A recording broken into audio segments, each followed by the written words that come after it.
제가 이 마스크 좀 벗겠습니다. 6기로 입학하신 여러분들을 환영합니다. 그리고 제가 첫 강좌를 맡았는데 오늘 와서 아주 깜짝 놀랄 만한 사실을 하나 발견했어요. 그게 여러분들도 이미 들었는지 몰라도 가평 기적의 전투 기념사업 계획은 아닙니다. 이게 무슨 얘기인가 들어봤더니 가평에 이제 아마 저쪽 그 강원도 쪽으로 가는 길인가 보죠. 남이섬 거쳐서 올라가는 길인데 거기에 그 뭐 잘 아시는 바와 같이 6.25 전쟁 1년 만에 그러니까 50년 6월 달에 전쟁이 났잖아요. 근데 난 전투가 한창일 51년 아마 5월경 그 미국의 유타주라고는 주가 있습니다. 거기에 이제 몰몬교의 본선지가 있는데요. 그 주는 주지사부터 주의회 의원들까지 전부가 다 몰몬교 신자들입니다. 마치 일본의 저 천리시처럼. 근데 거기서 자원병이 한 230명이 한국 전선에 왔답니다. 그 유타주에서만 모집해가지고. 왜냐하면 현역병들을 보내보니까 한국 같은 산악에서 전투를 안 해봐가지고 2차 대전은 주로 유럽 같은 넓은 땅에서 이루어졌잖아요. 그러니까 아주 굉장히 전선에 와서 고전했어 미군이.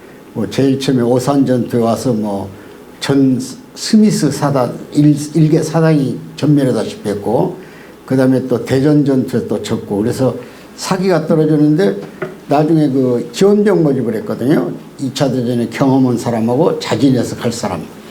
근데 마치 유타주에서 와가지고 포병에 예속되어 전투를 하는데 그 포병하고 섞여서 전투를 하다가 포병은 다 중공군이 막 물밀듯이 오니까 한 4, 5만 명이 왔나 봐요.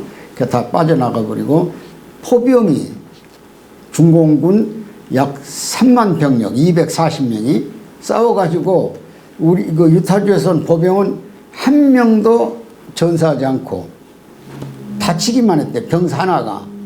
그리고 아마 중공군은 수천 명을 포로를 800명 정도 잡았다니까. 막 포로 공격해가지고 격퇴해서 물리친 것 같아요.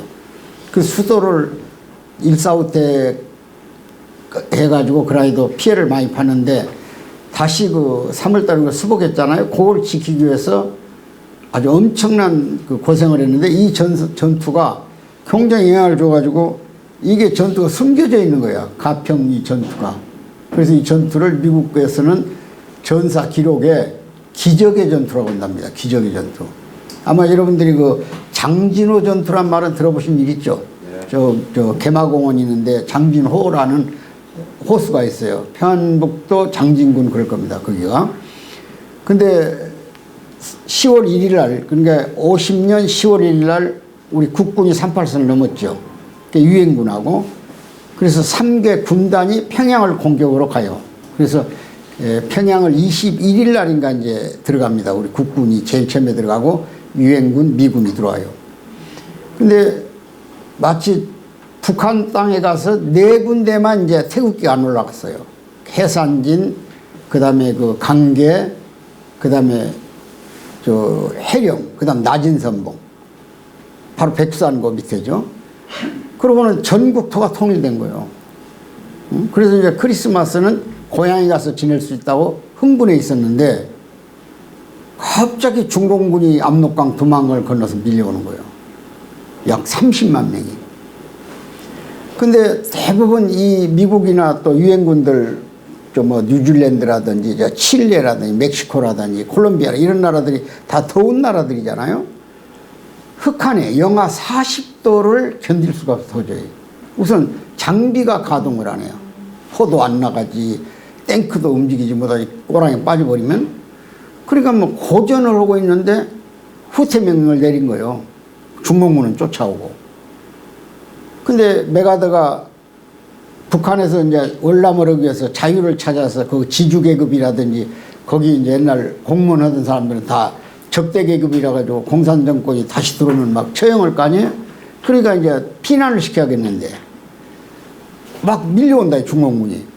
그래서 그 전선을 지키려고 미국 일개 사단병력, 해병대 1사단이라고 그 해병대 사단병력이 한 10,000여 명 된가 봐요. 그게 이제 장진호 전선을 지키고 있는 거예요. 중공군이 밀려오는데. 중공군은 3개 군단. 그러니까 뭐 1개 군단은 막 2만 명, 3만 명 그러잖아요. 사단이 한 10,000명쯤 되니까. 그러니까 그 엄청난 부대하고 이제 맞닥뜨려서 장진호에서 전투를 하는데 추운 지방에서 전투해본 경험이 없고 그 다음에 무기가 작동을 안 하고 그리고 막 엄청난 인력이 몰려오니까 그 사람들은 이미 그 국공전선에서 저 연안이라고 24,000리를 행군했어요. 중공군들은. 그러니까 전부 아주 엘리트 소위 그 게리라들이죠. 우리로 말하면 이제 소련 말로는 빨치산이라고 그래요. 빨치산 들어본 일 있을 거예요. 빠르치산. 그러니까 이쪽으로 말하면 레지스탕스들이에요. 훈련된 병사들이 공격을 하고 물론 그 장비는 미약했죠. 그 뭐 입는 옷이라든지 뭐 비행기도 없이 막 전투를 했으니까. 근데 이쪽에 우월한 무기 가지고도 안 되는 거예요.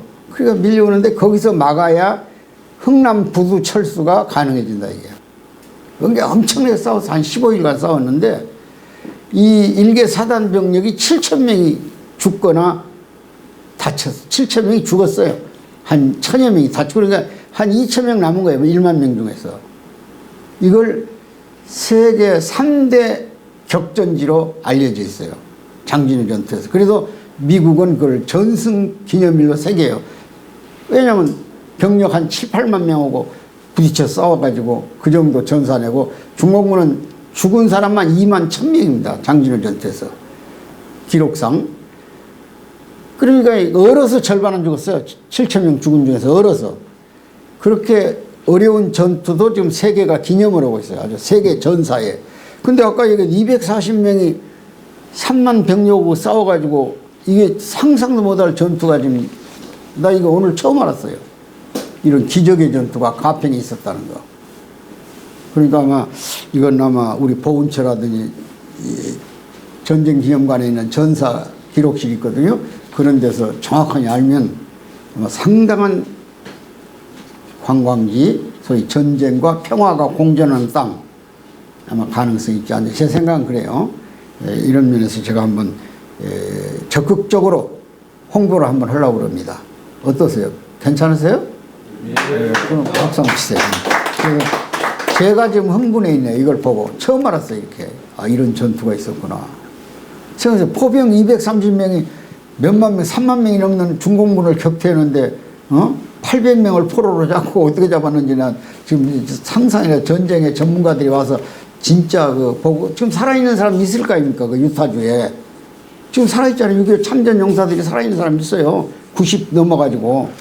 그러니까 이런 사람들 와서 사실로 인터뷰하고 사실 증명하고 이 기록을 다시 찾아보면 나올 겁니다, 이게. 벌써 드라마까지도 나올 가능성이 있고 이런 면에서 가평이 아마 흥분해야 할 만한 땅이다. 그래서 여러분 가평 떠나지 말고 저 짜투리 땅이라도 가지고 있으면 잘 붙들고 있어요. 괜히 옆에 사람이 설득거려서 팔아보지 말고 땅밖에 지켜주는 건 없어요. 응? 이런 면에서 오늘 오히려 제가 공부를 하고 가는 거다 이렇게 설명을 드리고 여기 보면 제목을 이렇게 한번 달아봐서 문명사적 대변혁기. 그러니까 지금 오늘의 시대는 단순한 시대가 아니다. 엄청난 문명을 뒤바꾸는 사변 앞에 있다 그런 얘기야. 문명사적 대변혁기. 이 변혁이란 말은 일반 변화하고는 다릅니다. 변화란 말을 쓸 때 영어로 change 그래요. 변한다, change한다 그러잖아요. 근데 대변혁할 때, 변혁할 때는 radical change 그럽니다. 급진적 변화. 그럼 점진적 변화하고 급진적 변화 어떻게 다르냐면 점진적 변화는 늘 다니던 길을 조금 속도를 더 넣는다든지 조금 더 단축해서 간다든지 이런 다니던 길이니까 익숙해졌잖아요. 그래서 요 길로 가는 것보다 이쪽 길로 가는 게 낫겠다. 그래서 조금 바꿔가는 거는 개혁 차원. 그런 걸 변화 그래요. 변하는구나. 예를 들면 가을에 단풍지고 겨울에 눈 오고 이런 거 변화요. 근데 급진적 변화는 가던 길이 갑자기 없어져 버려요. 늘 다녔는데. 그래서 당황하는 거예요. 우리 안개 낀 날 표시판이 안 보이면 어디로 들어가야 되냐고, 응? 고속도로 같은 데서 지나가 버리면 당황하잖아요. 어디 가서 되돌아와야 되냐, 이런 식으로. 그러니까 갑자기 진로가 바뀌어버리는 거예요. 그게 당황하죠. 응? 이게 급진이에요, 급진. 응? 지금은 이 급진적으로 변한 시대가 이게 기존 질서 속에 가는 게 아니라 딱 잘려버리고 새로운 것이 나와요. 그러니까 당황하죠. 안 다녀본 길은. 이런 게 이제 대변혁이라고 합니다. 그래서 우리는 우리 민족은 어디로 갈 거냐, 이런 얘기를 하는 거예요. 지금 당장 한번 보세요. 이 코로나 팬데믹, 이거 우리 경험해보진 거 아는 거 아니잖아요. 근데 아직 자연히 우리는 그 오미크론이라고는 소위 그 전파력이 강한 거, 보통 요즘 델타 같은 그 변이 코로나보다 파급 효과가, 전파 속도가 3배, 4배 빠른 거, 이런 것이 들어오면 갑자기 하루에 양성 판정이 한 2만 명씩 나와버리는 거예요. 지금 3,000명, 4,000명, 뭐 최고 8,000명까지 갔었죠. 근데 2만 명, 어떤 경우는 8만 명이 나올 수 있대요. 지금 다른 나라 예를 보니까. 미국이 우리가 하루에 30만 명 나온다는 게 엊그제 얘기인데 지금 150만 명씩 나와버립니다.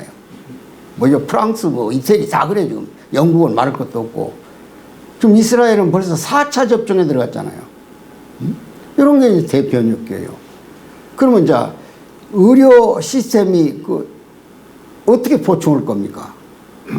그 다음에 병상이 시작할 거 아닙니까? 그 확진자들을 치료할 수 있는 그런 걸 어떻게 할 겁니까?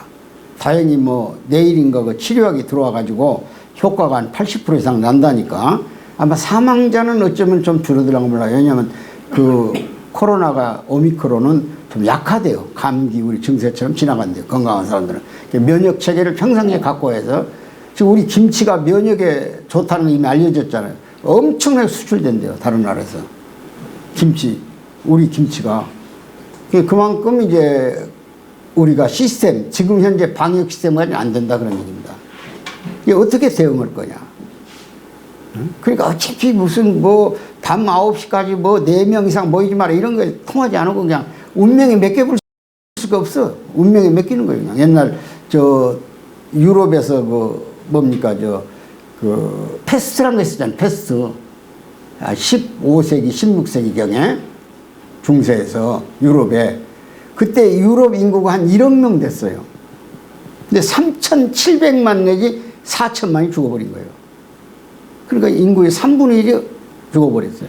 그때 무슨 백신이 나옵니까? 아무것도 없죠. 그 운명도. 근데 그 패스트는요, 전염이 됐다 하면 7시간 만에 죽어버려요.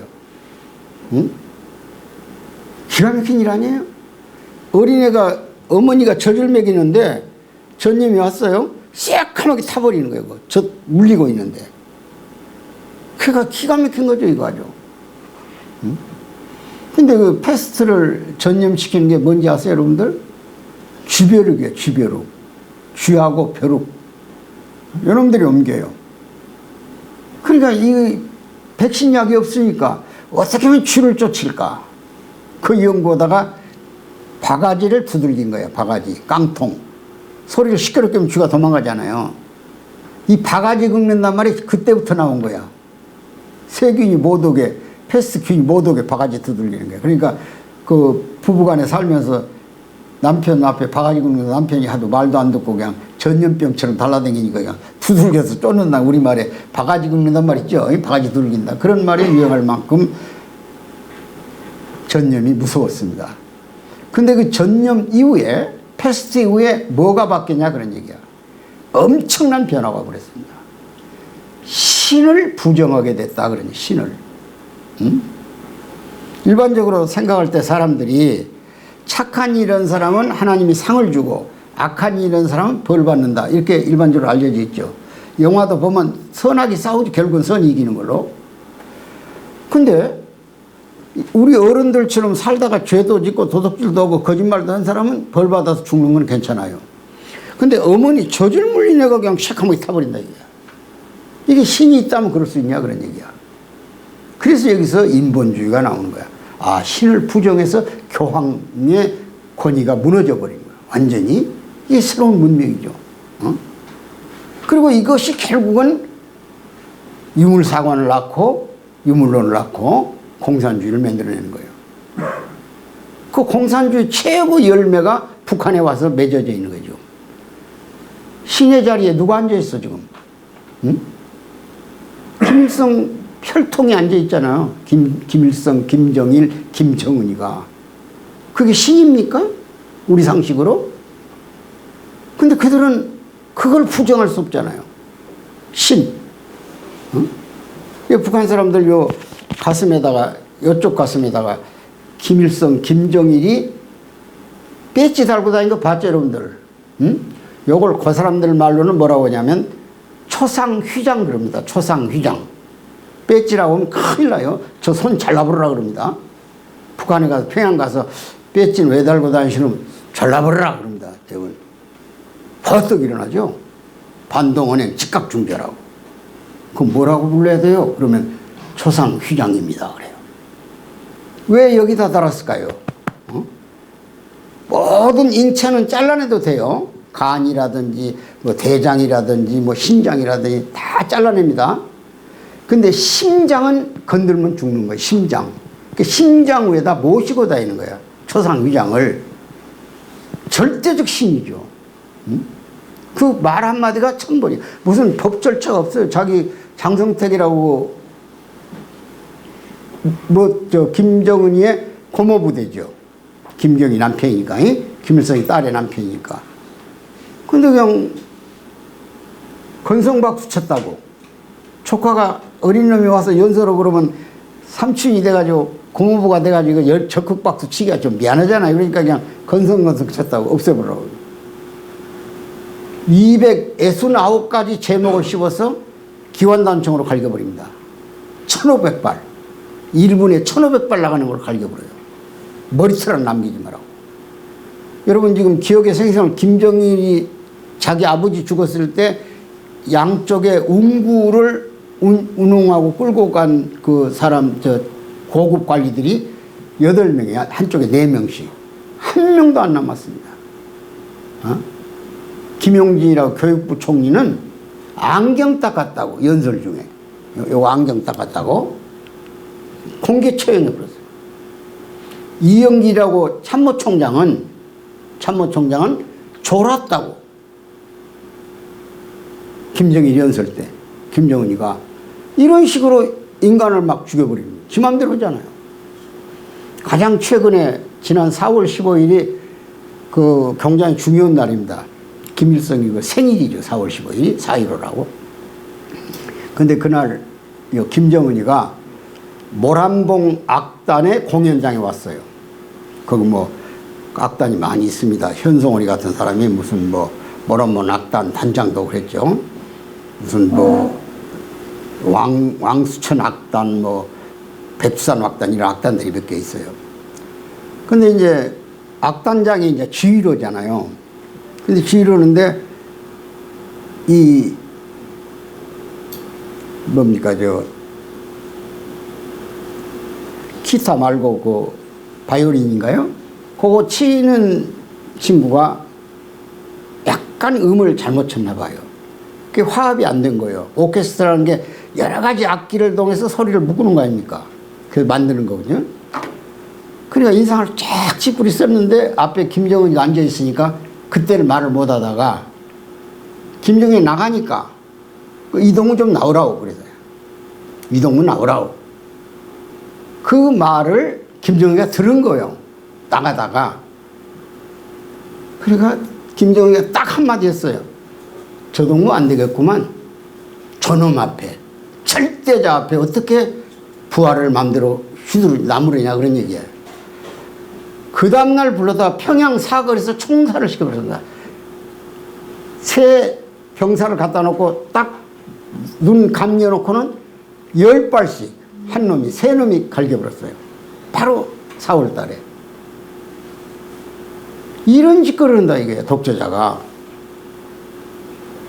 그러니까 이런 체제하고 우리가 지금 맞붙어 싸우는데 어제 그제 극초 음속 미사일 발사를 했죠. 극초음속. 그러니까 마하 소리보다도 10배 이상 빠른 겁니다. 이번에 발사한 것이. 지난번 한 5일 전에도 또 발사를 했죠. 그건 한 6배. 그건 우리 지금 방어 체계가 안 돼 있어요. 하나도. 응? 우리 지금 패트리어트라든지 사드라든지 우리나라가 갖고 있는 천마, 현무 이런 것들이 다 우리 미사일 방어 체계가 킬체인이라고. 일반적인 미사일이나 이런 것들은 시간을 요합니다. 30분까지. 한 17분에서. 근데 이건 1분 이내에 전 국토에 도달해요. 초음속 미사일은. 그러니까 대단히 위험하잖아요. 우리 방어 체계가 없으니까. 이 극초음속 미사일을 가진 나라는 미국, 러시아, 중국. 북한이 4번째예요. 독일도 없고 일본도 없고 아무도 없어요. 그러니까 굉장히 긴장한 안보의 허점이잖아요. 우리 상식으로 봐도. 그럼 거기에 긴급 대응이 있어야 됩니다. 응? 뭐 대통령이 국민을 안심시키려면. 그런데 안보회의를 했죠. 국방장관 중심으로. 거기서 뭐라고 그럽니까? 매우 유감스러운 행위다는 거야. 선거를 앞두고. 이런 표현을 가지고 국가안보가 되겠냐 그런 얘기예요. 그러니까 뭐 전 언론이 좀 달라들어서 극초 음속 비행기에 대한 위험성을 지금 알리는 걸 전면 신문에 나오더라고요. 이런 것들이 지금 불안하고. 그 다음에 이제 중국이 지금 패권 전쟁을 하잖아요. 이 패권 전쟁이란 게 처음에는 이제 무역을 가지고 해요. 관세 장벽을 높이면서. 그 다음 두 번째 한 것이 기술입니다. 그러니까 중국의 그 통신 사업의 최고 강자인 화웨이를 규제하잖아요. 그러니까 중국도 이제 우리 애플이라든지 이제 구글 같은 거 인터넷을 중국에서 못 쓰게 하잖아요. 서로 보복원이라고. 그 다음에 이제 시작하는 전쟁이 환율 전쟁이야. 중국 돈을 가치를 높여가지고 미국 시장에 결혼을 못하게 하는 거예요. 물가를 올려가지고. 응? 그 지금 환율 전쟁 단계에 들어와 있어요. 기술 패권, 환율 전쟁. 그리고 결국은 가는 데가 무력 전쟁인 것이야. 그것이 전면적일 것이냐, 부분적인 전쟁일 것이냐는 그 상황을 좀 봐야 돼요. 그것이 안 보이는 지금 패권이에요. 그러니까 하버드 대학의 에릭슨이라는 교수는 예정된 전쟁이라는 책을 내놓았어요. 예정된 전쟁. 벌써 2년 전에. 미중 패권은 예정된 전쟁이다 이거야. 결국 무력으로 승부가 난다. 그 전쟁터가 대만일 수도 있고, 지금 대만의 위협이잖아요. 한반도일 수도 있다는 거야. 우리나라도 그 무궁화꽃이 피었습니다는 작가 김진명이가 미중 전쟁을 썼잖아요. 이미 소설로. 이게 지금 한반도의 위험이에요. 근데 이런 정부의 인식이나 군 별단 사람들의 인식이 전부 해이해요. 우리 군대가 지금 얼마나 썩어버렸습니까? 여러분 언제 군대 성추행, 성폭행 들어본 일 있어요? 군대 안에서? 개판이 된 거예요 지금. 응? 근데 병력은 점점 줄이지. 응? 뭐 첨단 무기 가져왔다 해도 별것도 아닌 것을 가지고 말이에요. 이런 안보의 허상이 지금 몰라서 그러지. 아는 사람 잡이 안 와요. 지금 북한은 요 기회를 노리는 겁니다. 어차피 한 판은 해야 되겠고, 찬스가 온다면 중국의 배후에 전쟁터를 미국하고 싸울 때 우리를 볼모로 안 잡겠습니까? 28,000명 미군을. 그러니까 미군도 벌써 알고 평택으로 옮겨놓은 거예요. 바다로라도 빠져나가려고. 이 전선에 있어가지고 어떻게 그 많은 병력을 이동을 시키겠어요. 이게 눈앞에 뻔히 보이는 거예요 지금. 근데 너무 아니하다 이거야. 태세가. 평화란 말을 할 때는 반드시 전쟁을 준비해야 되는 거예요. 그 유명한 아주 옛날 그리스 어디 있습니까? 그리스죠. 그리스라는 나라, 그 아리스토텔레스 나온 나라죠. 그때부터 펠라폰네세스 전투부터 장군들이 얘기한 거야.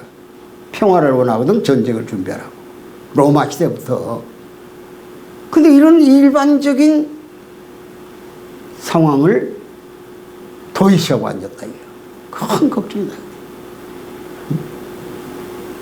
그래서 제가 제목을 이렇게 문명사적, 이게 큰 변화가, 이 팬데믹 이후에, 코로나 팬데믹 이후에는 엄청난 변화가 한반도에 몰려올 것 같다. 그 세계적으로 한반도뿐이 아니라 그런 점에서 여러분에게 말씀을 좀 드린 겁니다.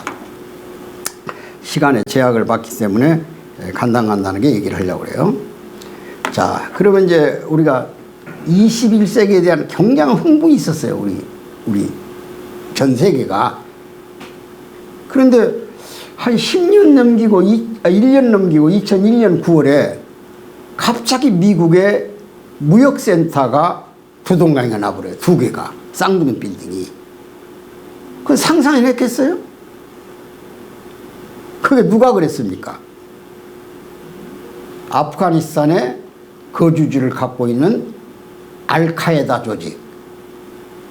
거기에 빈 라덴이라는 사람이 지휘하는 자살 특공대. 이놈들이 미국 항공기를 탈취해가지고 여객기를 탈출해가지고 그 빌딩을 들이받아 버린 거예요. 미국의 국방부 펜타곤하고. 그게 바로 무역센터 사건이에요.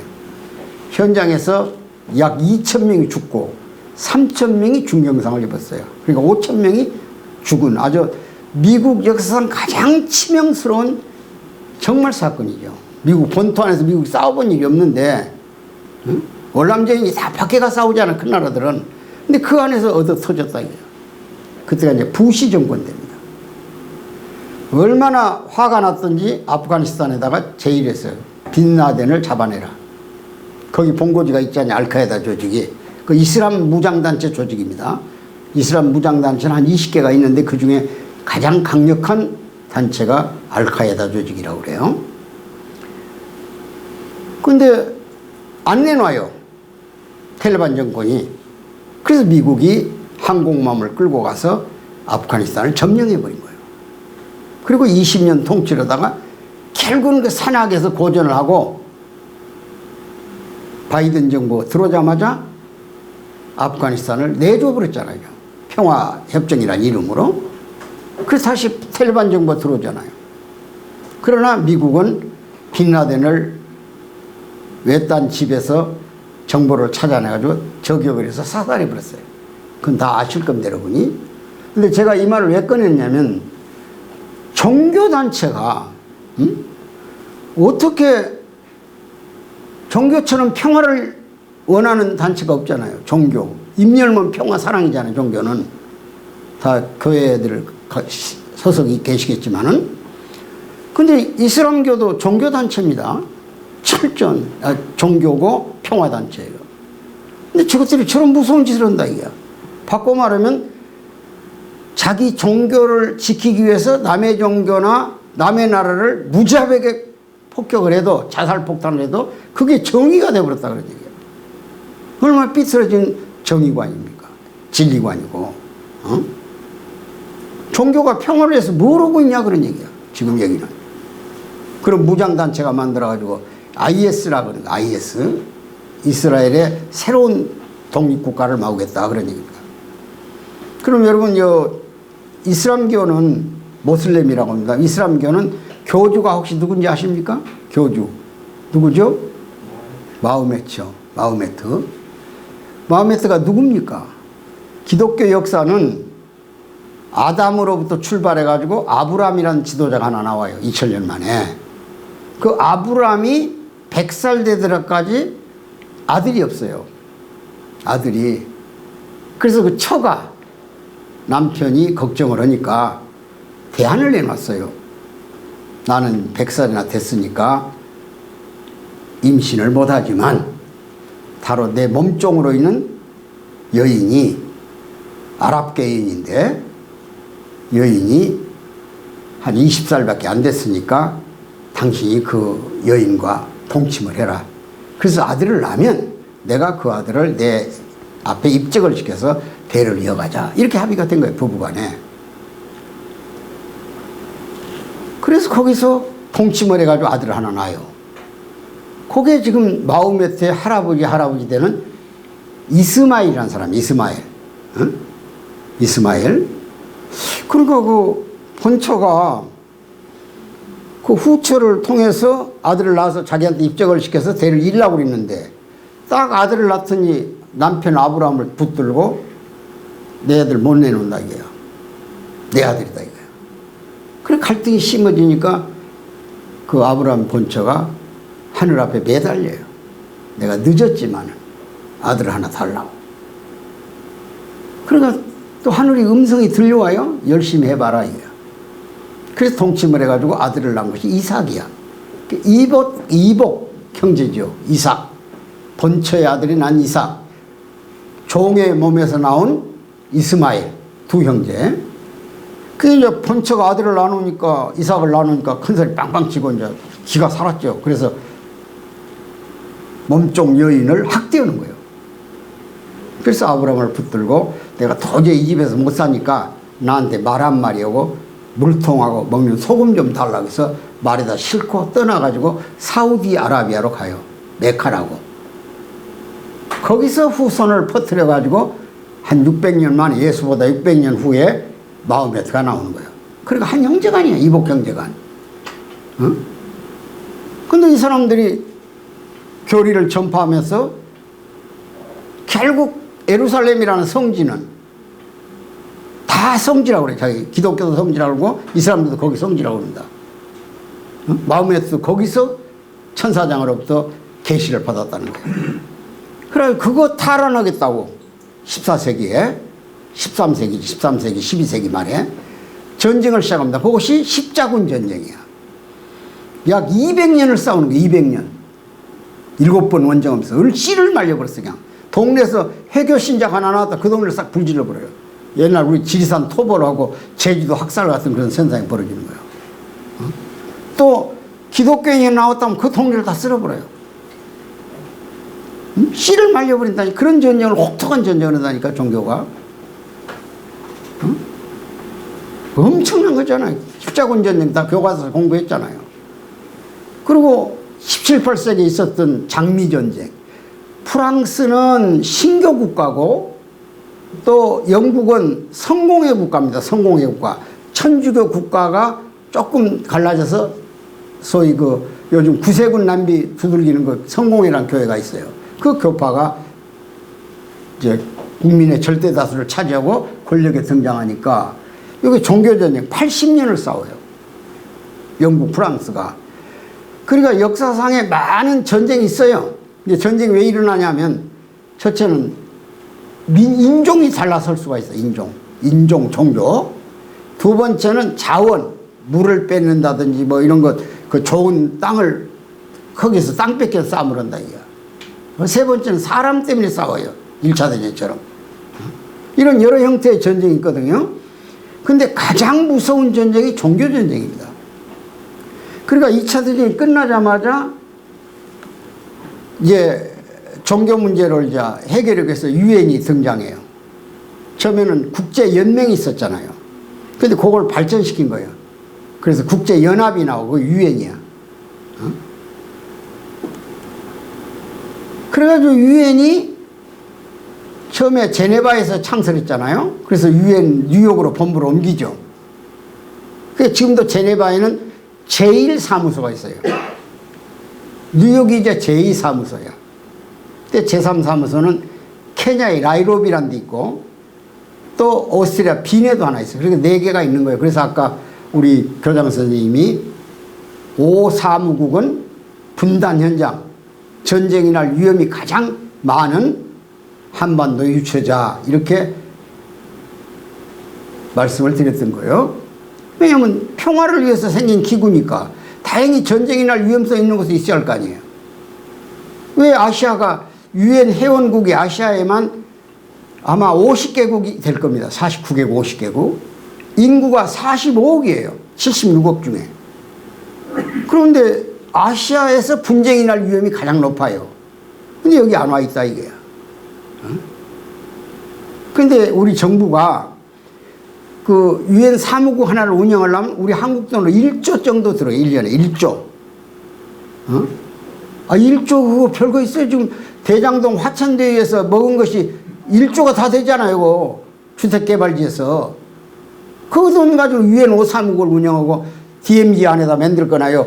휴전선 가까운 데 하나 설치해 놓으면 북한이 그 침공 루트를 막아주는 거 아니에요. 우선 분쟁 현장을. 근데 왜 그것이 겁이 나가지고 큰 소리 못 치냐. 더군다나 반기문 유엔 사무총장을 연임해 있었는데 참 이 대한민국 정부가 머리 못 쓰는 거예요. 어? 군대를 줄이더라도 거기다 유엔 사무국을 유치에다가 평화의 상징기구를 갖다 놓으면 유엔이란 게 도대체 한 게 뭐냐 이게. 응?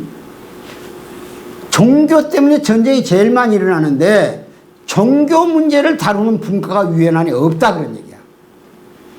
쓸데없이 평화군이나 별놈 단체가 다 인권위원회도 있고 뭐 무슨 뭡니까 영토 문제를 다루는 데도 있고 그다음에 보건을 다루는 데도 있고 무역을 다루는 데 있고 다 유엔에 큰 것만 13개가 있어요. 기구가. 근데 종교를 다루는 기구가 없다 그런 얘기야. 응? 그래서 여기 지금 가평에 본부를 가지고 있는 그 문선명 총재님, 그분도 2000년 8월 달에 미국 의회에 가서 연설할 때 한국에 유엔 본부를 보내야 된다 이렇게 강조하셨어요. 그 중요성을 인식한 거예요. 그러면 여러분들 알기에 왜 전쟁을 일으키는 걸 억제해서 유엔이 생겼는데 그 유엔이 왜 종교 문제를 못 다룰까요? 누가 한번 얘기해 보세요. 왜 종교 문제를 생각 안 했을까요? 다 알고 있었는데. 응? 혹시 아세요? 또 아시면 여기 앉아있을 이유가 없지. 그렇죠? 소련 놈들 때문에 안 된 거예요. 소련 놈들. 소련이 공산주의 국가잖아요. 그 당시 2차 대전 때 레닌이 17년에 혁명을 했으니까. 그러니까 소련 놈이 유엔에 와서 그걸 못 만들게 하는 거예요. 있지도 않은 신을 빙자해가지고 지들끼리 싸우는데 뭐 때문에 그걸 우리가 해결해 주냐고. 어? 그래서 유엔이 그 전쟁을 연구하고 평화를 만든다는 단체가 종교를 다루는 분과가 없었다 그러니. 그래서 우리 문선명 선생님은 유엔에다 상원을 만들자. 하원은 이런 평면적인 걸 다룬다면 가장 인간의 심령을 다루는, 도덕을 다루는 종교 분과를 상원을 만들어서 다루자. 그래가지고 전쟁을 억제시키는 게 평화 아닙니까? 이게 얼마나 좋은 아이디어예요. 이것을 유엔이 다루지 못함으로 해서 근본적인 분쟁 또는 전쟁을 막을 수 있는 길을 막아버렸다 그러니. 이게 참 문제예요. 그리고 아까 얘기한 대로 미국 패권 전쟁의 실제가 뭐냐. 이 투키디데스라는 사람이 있어요. 그 사람도 히랍시대 사람인데 이 사람이 펠레폰네소스 전투를 직접 지휘하고 경험한 사람인데 이 정치가고 군사 전략가고 또 철학자예요. 투키디데스가. 이 사람이 오래전에 그러니까 지금부터 한 3600년 전에 책을 하나 내놨어요. 그 책 이름이 투키디데스 함정 그래요. 투키디데스 함정. 응? 근데 그 함정 책에다 딱 일어났어요. 전쟁은 패권을 다루는 나라 가운데서 패권의 위협을 받는 나라가 패권에 도전하는 나라를 물리적으로 물리치기 위해서 일으킨다는 거예요. 근데 그 교과서를 지금 정치사에서나 전쟁사에서 연구하고 공부해요. 다. 왜 그러냐. 세계에서 지금 3600년 동안에 큰 사건이 전쟁이 한 20번 있었어요. 큰 것만. 세계성을 띈 것이. 그런데 18번이 패권 때문에 나왔더라 그런 얘기야. 두 번을 말고는. 그러니까 결국은 전쟁의 이면에는 패권 때문에 그러니 지금 중국이 힘이 생기니까 미국을 넘나보고 있잖아요. 아마 GNP 면에서는 지금 미국은 한 1조 6천억 달러죠. 총 GDP가. 중국도 지금 1조 한 1000억 달러까지 올라왔어요. 2040년경에는 중국의 GDP가 미국을 능가해요. 지금 수출 올라가면. 그러니까 경제적으로는 개인 소득은 낮지만 중국은 개인 소득이 10,000불 정도 됩니다. 근데 인구가 14억이잖아요. 이걸 덩치를 묶어보면 미국은 3억 한 2천만 되고 중국은 14억이니까. 이 일본은 제낀 지가 2010년이에요. 벌써 10년이 넘었어요. 그러니까 지금 맞담배지는데 기술 면에서도 지금 중국이 앞서가기 시작해요. 근데 모든 부품은 원천적으로 미국 거더라 이거야. 미국 걸 훔쳐다가. 그래서 규제를 하면서 이것이 결말을 날려면 결국은 전쟁으로 갈 거다. 그러니까 중국은 또 그 덕분에 시진핑이라는 놈이 아주 모태똥 반열에 올라가 버렸어요. 그 시진핑 사상이 나왔어요. 원래는 주석이라고, 소위 공산당 주석이 통치를 하거든요. 그리고 7명의 상무위원이 있어, 중국에. 근데 이 권력을 한 사람 시진핑이 다 가져버렸어. 그리고 장기 집권을 선언해 버렸어요. 내년에 시진핑 3기가 이제 모든 그 주석들은 2기만 해, 2번만. 그런데 시진핑이 지금 3기로 들어가잖아요. 그리고 자기한테는 기간이 없다는 거예요. 왜 그러냐? 중국이 지금 비상식이라는 거야. 대륙 굴기, 중국의 시대를 열어야겠는데 미국 놈들이 자기들을 못 따라오게 하느라고 견제하니까 인민이 똘똘 뭉쳐서 미국을 딛고 넘어가야 된다. 이런 짓거리 하고 있어요. 그러니까 어떤 형태로든지 대만 해협이나 한반도에서 전쟁이 나면 이 기회를 아주 눈여겨보고 있는 놈이 김정은이에요. 이게 전쟁은 단기로 해야 된다는 거예요. 이제 길게 끌고 가면 6.25 때 경험을 보니까. 그러니까 저는 극초음속 전투기 또는 미사일을 만들어서 1분 이내에 우리 전국토를 그냥 협박해버린 거예요. 백령도 같은 거 점령해버려요. 안 싸울 수 없잖아요. 해보건다고. 그리고는 핵 쓰겠다 그러는 거예요. 전 국민을 죽이든지 그러면 핵을 받아들이든지 그럴 게 아니에요. 이거 대단히 위험한 거예요. 아주 꼼짝 못하는 거예요. 아주. 우리가 지금 쌓아놓은 경제를 뭐 할 거고. 그래서 이번 지도자 뽑는데도 안보관이 투철해야 돼. 투철한 사람 뽑아야 돼. 국가 안보를 누가 지킬 수 있냐 그래 도대체. 그리고 지난번에도 어떤 후보가 선제 타격해야 되겠다고 그랬더만. 이게 정치적 얘기 아닙니다. 실제로 그랬다는 거지. 그랬더니 전쟁 미치광이고 나라 전쟁을 확전하려고 그랬다고 그러냐고 그러는데 유일한 방법은 북한 핵기지를 선제 타격해서 쓸 수 없도록 만들어버리는 것이 우리 방어에 가장 유익한 길입니다. 제 생각으로는. 근데 그걸 가지고 시비를 건다면 안보는 여야가 없어야 돼요. 다른 건 몰라요. 정책 갖고 대결을 할 수 있어요. 이념 가지고 대결을 할 수 있어요. 그러나 국가를 지키는 안보에는 같은 소리를 내야만 힘이 생기는 거지. 얼마나 깔보겠어요. 응? 자기들을 좋아하는 주사파 조직이라든지 종북 좌파들이 팔을 치고 있다면 마치 박은영의 시대 6.25 때도 남조선에 한 50만 지하당원이 있어가지고 서울을 점령하면 50만이 각 지역에서 골기해가지고 남조선 혁명이 완성한다고 그따위 소리 믿고 내려온 거 아니에요. 어? 미군은 또 그 보고서 받고 그냥 철군해버리고 말이야. 고문담 한 400명 나오고. 이게 전쟁이에요. 국회에서는 그냥 그 뿌락지들이 공산당 지령받은 놈들이 매일 평화 얘기하고 앉았고. 어? 군대 속에는 한 10% 이상의 좌파 젊은이들이 들어와가지고 인사부터 전부를 장악해 버렸어요. 6월 25일 날 이태원에 육군해관 준공식을 해요. 최병덕 참모총장이야 영광급 360명이 밤새 맥주 파티하고 있는 거야. 새벽에 전쟁 나는데. 이 전선에 연대장급 인사이동을 6월 21일 날 하는 거야. 6월 20일 날. 25일 날 전쟁 나는데. 그것 다 공산당들이 들어와서인 거야. 그러니까 연대장들이 들어와가지고 4, 5일 동안에 전선 파악이 되겠어요? 부대를 어떻게 운동하고 방어 전략을 세우겠냐고. 얼마나 정부가 허탈했냐면 군대가 그때 한 8만 명 전선에 있었어요. 4만 1,000명을 휴가 보내버렸다니까. 농번기에 가서 일선 도와주라고. 그리고 유관급은 데이트한다고 전부 나와가지고 동대문 야구장에 야구했잖아요. 그날 일요일 날. 전부 다 집에 보내버렸어요. 그러니까 전쟁 나니까 마이크 들고 들어가면서 전선으로 복귀해 주기 바라도 있다고 그러고. 예?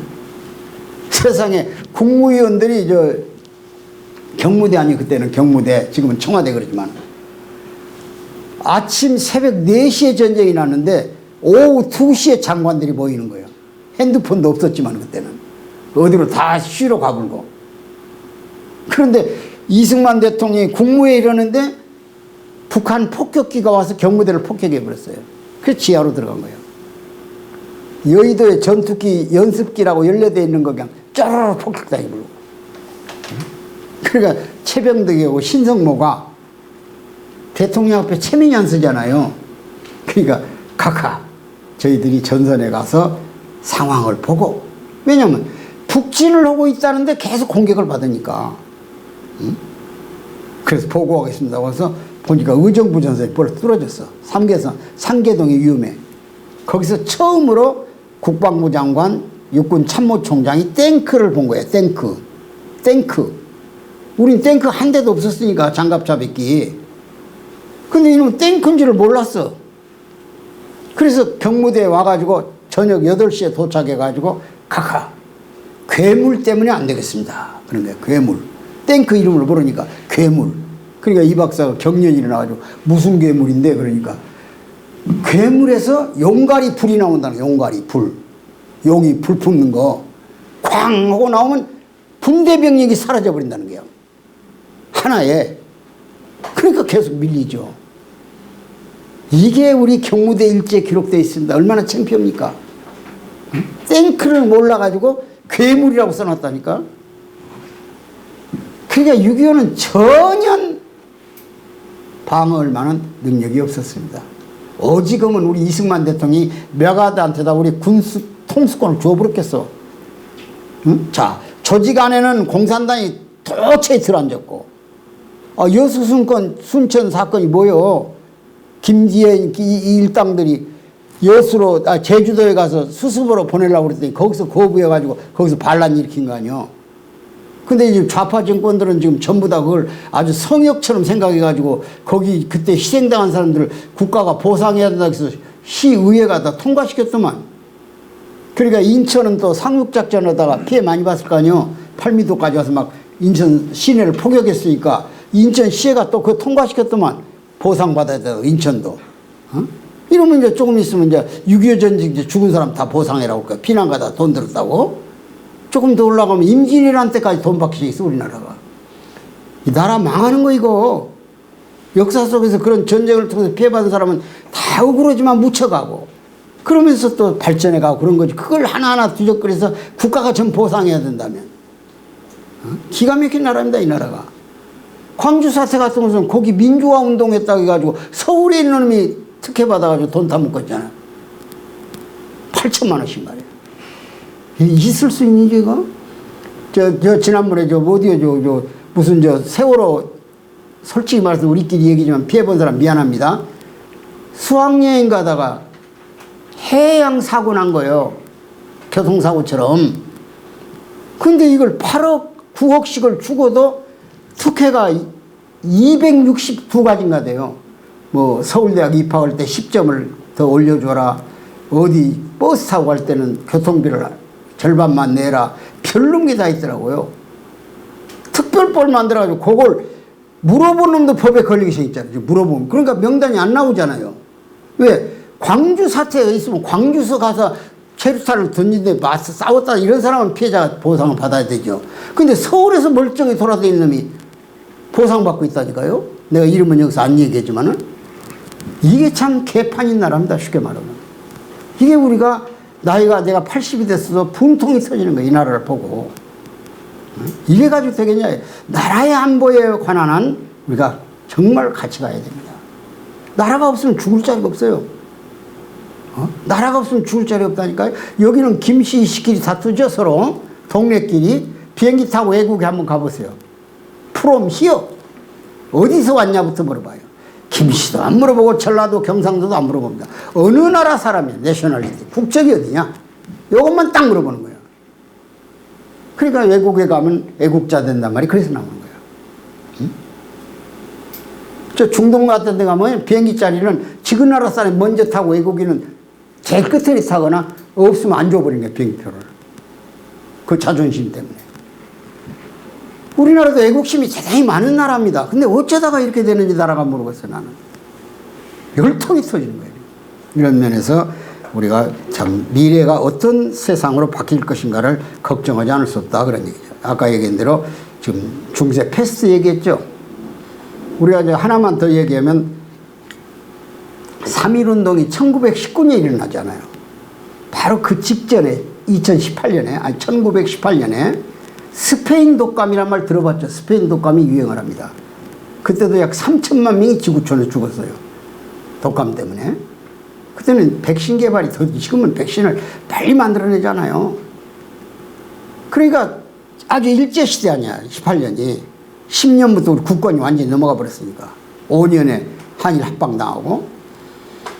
그러니까 아주 절망에 빠질 때 죽음이 눈앞에 다 와서 죽어간다 이 아마.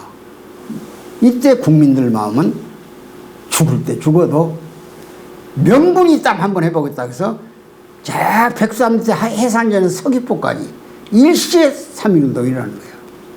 28 독립 동경에서 우리 유학생들이 먼저 독립선언서를 외치면서 이게 3.1운동 탑골공원에서 있었고 이렇게 국민이 이게 바로 그 하나의 전염병이 새로운 세계를 만드는 거예요. 이거.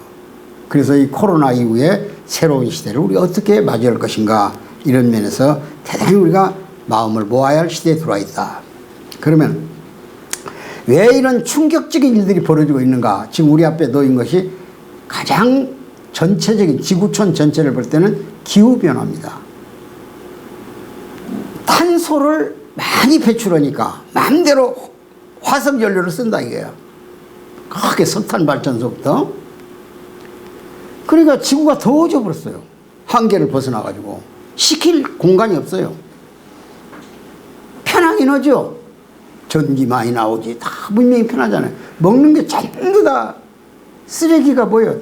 전부 다 비닐부터 시작해서 전부 폐비닐부터 시작해서 이런 것들 아닙니까? 썩지 않는 것들. 보통 이 깡통 하나가 땅속에 들어가서 소멸되는 기간을 200년에서 500년 봐요. 저 들판에 새카맣게 덮어놓은 비닐하우스도 땅속에 묻혀놓으면 200년 가스가 없는 거예요. 이것이 얼마나 땅을 변화시키겠습니까? 그래서 지금 한 1세기 반 동안에 1도가 올라갔고 어떤 데는 1도 5가 올라갔다. 0.5가.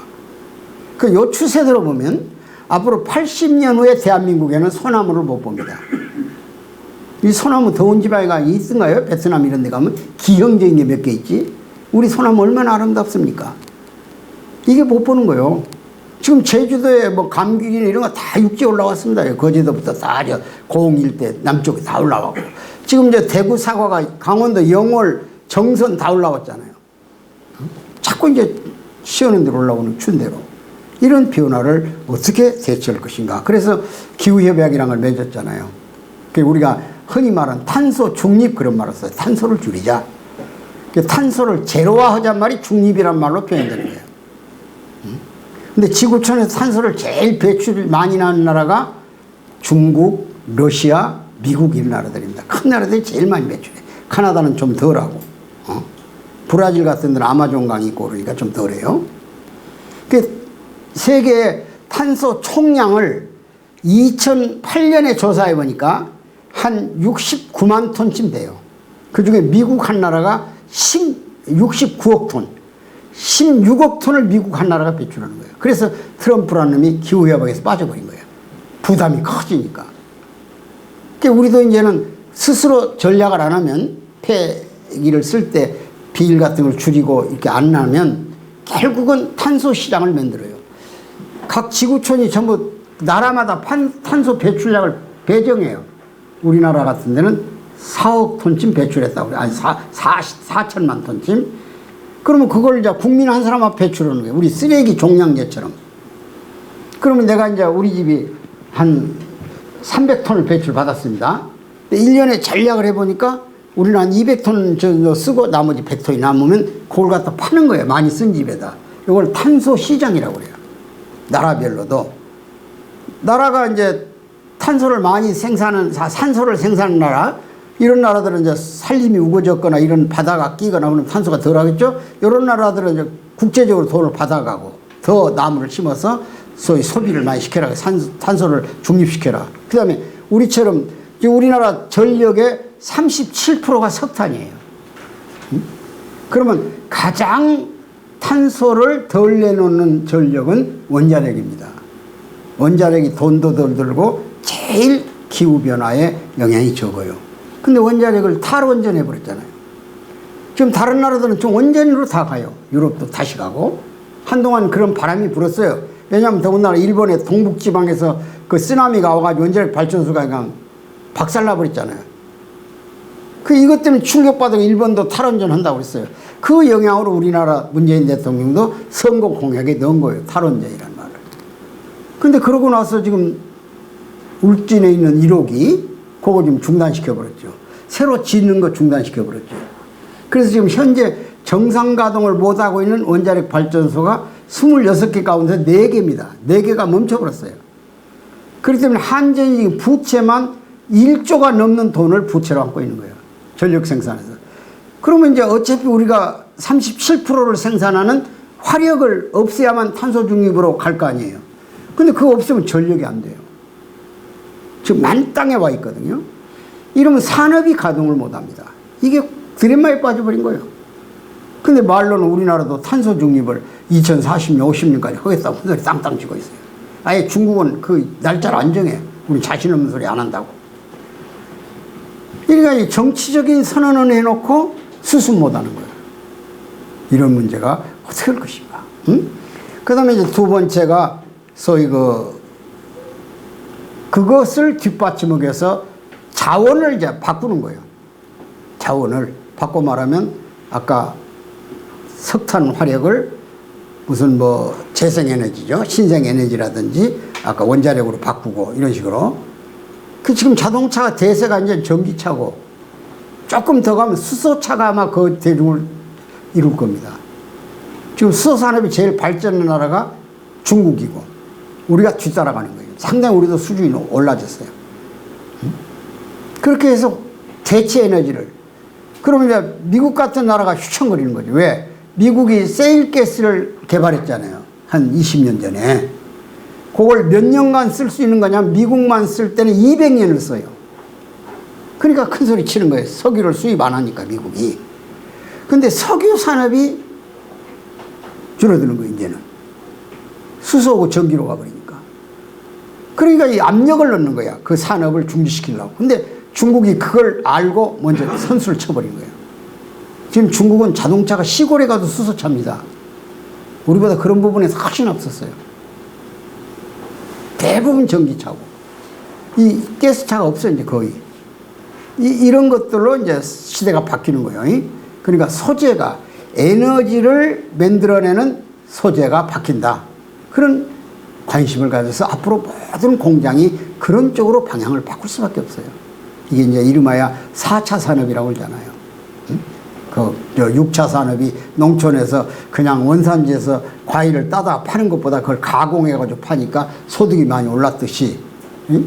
그 다음에 더군다나 이제 그 탄소를 배출하지 않는 그런 관광산업 같은 거, 이런 산업들이 발전해서 적게 쓰고 적게 먹더라도 자연과 같이 가는 그런 환경을 만들어야 되겠다. 그 다음에 저출산 같은 거. 이게 참 국가적으로 엄청난, 무슨 여자 가족분가 만들어가지고 13조를 썼어요. 한 9년 동안에. 그런데도 출산은 지금 그래도 한 10년 전에는 한 사람 정도는 낳았어요. 두 사람 결혼하면 한 가정이잖아요. 한 명은 나니까 절반 난 거죠. 근데 지금 0.7로 떨어져 버렸어요. 결혼을 안 해요. 연애도 안 하고 결혼도 안 하고 자녀도 안 낳고. 이거 어떻게 할 거야 이거. 책임이 누구에게있냐. 우리 기성세대에 있는 거예요. 물어봐 이 사람들을 보러. 한번 물어보세요. 너 왜 결혼 안 하려고 하냐. 자신이 없다는 게 자신이. 응? 태어날 때부터 교육을 시켜야 하잖아요. 옛날 우리 결혼해가지고 애기 낳을 때 지 먹을 건 지가 가지고 나온다고 그러잖아요. 그리고 냅둬요. 유아원도 안 가도 되고. 근데 지금은 경쟁사회에서 안 보내고는 못 배기잖아요. 사교육비가 엄청나게 들어간다. 그 다음에 주택을 마련해야지, 결혼해서. 주택이 지금 도전할 수 있습니까? 두 부부가 결혼해서 아마 거의 죽을 때까지 직장에서 벌어서 저축해봤자 아파트 10억짜리 도전이 안 될 겁니다. 그러니까 절망스러우니까 둘이나 엔조이다 가지 자식 낳아서 고생시킬 필요 없다는 거예요. 그 유럽은 일찍이 아주 그 저출산 정책을 써가지고 애기 넷만 낳아도 전 가족이 먹고 살 만큼 혜택이 돌아와요. 복지 혜택이. 출산아이에 대해서 대책을 세워준다. 이게. 훈장을 달고 다니더라고. 80년에 내가 프랑스 가니까 껌둥이들이 막 너댓 명 나가지고 훈장 달고 다녀. 그 국가에 줬다고 애기 많이 낳았다고. 그렇게 장려를 했는데 그 시대에 우리는 뭐래. 아들, 딸 구분 말고 하나만 낳자, 둘만 낳자 그러고 있었다. 이게. 근데 그 고인은 그대로 유지되다가 지금 팍 무너져 버렸다. 저 대단히 큰 문제입니다. 저출산 문제를 어떻게 할 것이냐.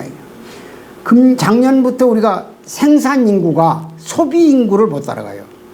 그럼 이제 고령사회이지 않습니까, 우리가? 그럼 노인 인구가 지금 한 800만 가까이 됐을 겁니다, 우리나라가. 그러면 인구의 한 21%쯤 가면 이제 초고령 사회가 와버리잖아요. 제일 속도가 빨라요. 수명은 늘어나지. 이거 대책은 없지. 지금 OECD 국가 중에서 노인 대책이 가장 빈곤한 나라가 우리나라지 않습니까? 그러니까 자살하고 사회 문제 생기고 이런 걸 어떻게 그럴 것이냐, 이게 정말 심각해요.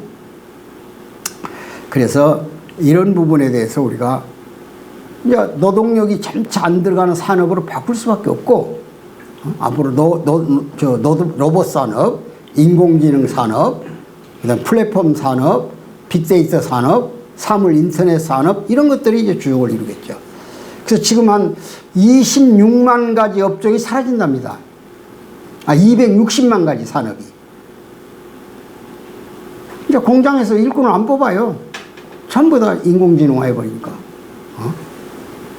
이번에 뭐 우리나라 무슨 LG인가 어디서 그 쇼트트랙 있잖아요. 우리나라가 가장 강한 거. 그 선수를 로봇을 세워봤더니 일반 선수보다 속도가 엄청나게 빠른 거야. 사람으로 둔갑해가지고 가면 되겠더라고, 선수를 출전해서. 세워줄란지 몰라도. 그러니까 사자 들어간 직업은 사라집니다, 이제. 사자. 변호사, 검사, 판사, 회계사, 세무사의 사자. 왜냐? 전부 인공지능이 더 정확하게 해버리니까. 의사도 인공지능이 더 잘하잖아요. 속에 있는 DNA부터 다 해가지고 병 원체를 다 찾아버리잖아요. 그리고 수술도 인공지능을 통시켜버리잖아요. 이거 어떻게 할 거예요? 그런데 이제 농촌 산업을 어떻게 할 것이냐, 그런 문제. 그럼 쌀이 우리도 주식인데 지금 현재 밀가루로 바뀌고 있지만 쌀 주식을 원천적으로 이제 바꿔야겠죠. 쌀 농사에 의존할 필요 없어요. 자연은 자연대로 가꾸고, 농촌은 물 저장 시스템으로 호수처럼 물을 저장을 해요. 우리 논이 있으니까 저장되잖아요. 흘러가 버릴 걸. 그래서 그 물을 저장해서 물 부족을 극복해야 되는 거예요. 그래서 기본적으로 농산물 위주의 사람의 구조를 바꿔나갈 겁니다. 그 자연이 그렇게 환경을 바꿔줘 버린 거예요. 아까 마치 신을 부정하면서 물질을 승상하는 공산주의가 나와버리듯이 새로운 세계가 올 것이다. 이게 충격입니다. 지난번 어떤 과학자가 KBS에 나와가지고 하더라고요. 이제는 예정된 길을 남의 나라의 모범된 나라의 것을 받아다가 흉내내면서 따라가는 길이 없어져 버렸대요. 우리도 이제 선진국 가버리니까. 그래서 누구도 안 간 길을 걸어가야 된다, 이게. 얼마나 혼란스럽겠냐. 이런 대처에 대한 투자를 하고 인력을 기르고 학과를 신설해라는 거예요, 대학에다가. 지금 기존의 학과들은 아무 쓸모가 없어지는 학과들이 많이 생긴다는 거예요. 여러분, 옛날에 이 가게 가다 보면 시계 점포라고 있어요. 시계 고치는데. 그거 어디서 쳐다보고 있을까요, 좀? 전기 상에도 있어서 우리가 말하는 이런 전구 같은 거 갈아 끼우고 다 기술자들이 와서 집에 갈아줬잖아요. 못 찾아보잖아요. 자동차 정비 과목 자체가 없어져 그래요, 앞으로는. 이런 시대 환경을 우리가 어떻게 바꿀 것이냐. 그래서 다시 한번 되돌아보는 것이 과연 이것이 정상적으로 가는 것인가. 그래서 자연에 대한 교육을 좀 우리가 다시 해야 되겠다. 자연이 인간을 보복하기 시작했구나, 이제는. 2500년 전에 노자 밑에 제자로 있었던 장자가 있죠, 장자. 그 학문적으로 제자죠. 수백 년 차이 나니까. 근데 장자가 어느 날 제자를 데리고 산길을 가요. 그런데 나무 한 나무가 옆으로 컸다, 이게 이렇게. 그러니까 제자가, 선생님, 이 나무를 베버리자고 그래요. 나무는 그때 사람들의 의식 속에는 상냥, 집 짓는 기둥, 반드시 뻗어가지고 기둥으로만 생각했다, 이 상냥이나 이런 걸. 근데 이놈이 옆으로 컸어. 그러니까 잘라버리자고 얼마 넣죠. 그래서 장자가 놔두라 그랬어요. 놔두라. 그리고 30년 만에 그 제자를 데리고 와요.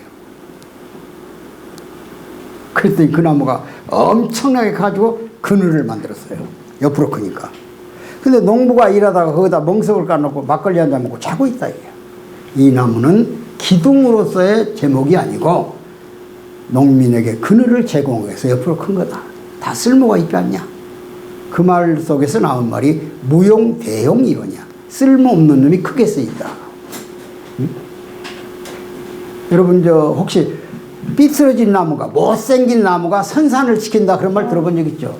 몇 둥가에는 반듯반듯 큰 놈은 아까 기둥감으로 쓴다고 배가 버렸지만 엉터리처럼 막 꼬부러지고 큰 놈은 지키고 있잖아요. 누가 쓸모없으니까. 근데 그 나름대로 가치가 있는 거예요. 마치 우리가 난을 볼 때 그 변형된 난, 참 병 들어가지고 노란 색깔이 막 섞인 것이 막 1억씩 가는 난이 되듯이 변종이 이렇게 자연은 다각적으로 쓸모가 있어 그대로 크는 거예요. 하나만 더 얘기 드리면 학의 다리가 길다고 자르지 마라 그런 말이 있어요. 장자편에 보면 모든 새들은 다리가 짧잖아요. 참새나 뭐 제비나 이런 것들. 근데 학은 길잖아요. 그러니까 얼른 생각하면 잘라버려야 할 것 같잖아요. 너무 불편하니까 끼뚱끼뚱하니까. 근데 자르지 말라 그랬다 이게요. 여러분들 일반적으로 학이란 것은 수를 상징합니다. 수, 목숨. 한 400년 산다니까 학이. 응? 그러니까 우리가 장수 할 때 소나무라든지 이런 그릴 때 학을 그리잖아요.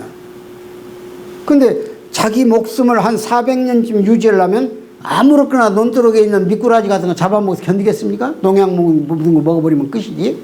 그러니까 심각하게 해서 사료 하나를 자기 먹이를 물속을 들여다보면서 깊이 들여다보고 아주 청정한 지역에서만 먹어야 할 이유가 있기 때문에 다리가 긴 거예요. 박수나 한번 쳐보시오. 그 얘기를 들어요. 다 자연은 뜻이 있다 그런 얘기예요. 그래서 함부로 결정할 일 아니고 좀 더 인생을 의미 있게 생각하면 살아가야 되겠다. 이제 흘러간 대로 살아서는 안 되겠다.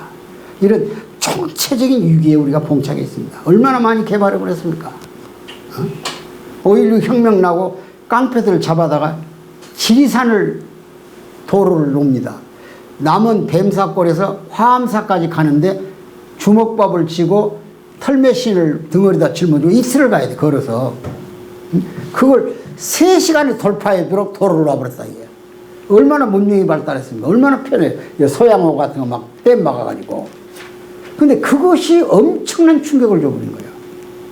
도로는 짧아서 사람 편해졌죠. 차로 가니까. 근데 거기에 생존해 있던 생태계, 노루, 사슴, 돼지, 다람쥐 이런 게 있을 거 아니에요. 토끼. 이놈들은 평생에 안 보던 아스팔트 길이 깔렸다 이게. 이게 문명 충돌이라는 거예요. 무섭잖아요. 그거 건너가려니까. 뭔지 모르니까. 그래서 떠나요 거기를. 이게 이제 자연의 생태 변화죠. 그 다음에 옛날에 걸어갈 때 무슨 뭐 매연 같은 걸 품었겠어 안 품었겠어. 집색 신고 갈 때 아무 환경 오염 안 시켰겠죠. 근데 자동차 갈 때는 올라갈수록 가스가 많이 나오죠. 그게 이것이 계곡을 타고 올라가서 천년 주목을 죽여버리고 황금 개구리의 서식지가 없어져 버린다 이게. 그 가스를 마시고. 이 소양강 댐을 막으면 어떤 일이 벌어진지 아세요? 이 산소가 제일 많이 나온 데가 산림이고 두 번째 많이 나온 데가 플랑크톤입니다. 개울가에 쫙 가면 바위에 그 돌멩이 같은데 파랗게 낀 거 있잖아요. 그 플랑크톤, 그거 산소를 배출하거든요. 저수지를 막아버리고 물줄기를 싹 막아버리면 없어져 버린 그것이. 그러니까 미래에 우리에게 공기를 오염으로 정화시켜가지고 우리한테 생명을 연장시켜주는 그런 것들을 없애버리고 사람만 편한 걸로 생각을 했다 그런 얘기야.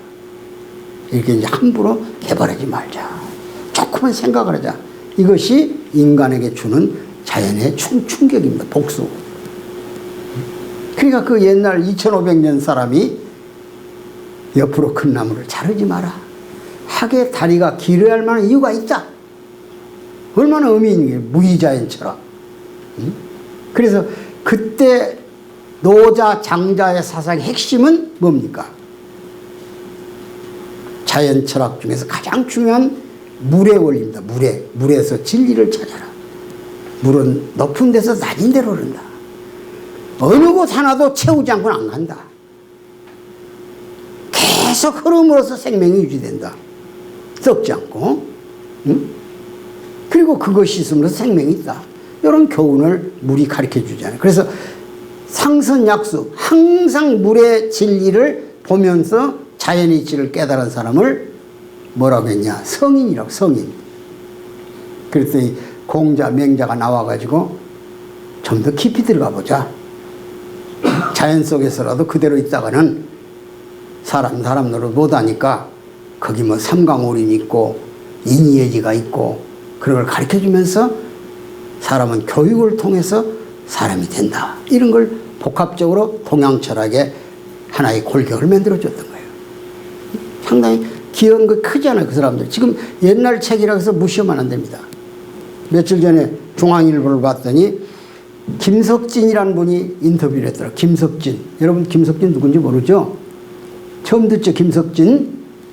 우리나라 주역의 대가입니다. 10살 때부터 주역의 연구를 시작해가지고 지금 금년에 95세예요.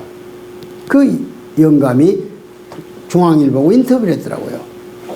그래서 금년 이민년 아주 호랑이가 아주 중요한 해인데 우리 3월 달에 선택해야 하잖아, 지도자를. 아주 선택의 기준을 딱 두 가지로 넣어놨더라고요. 잘 골라라고.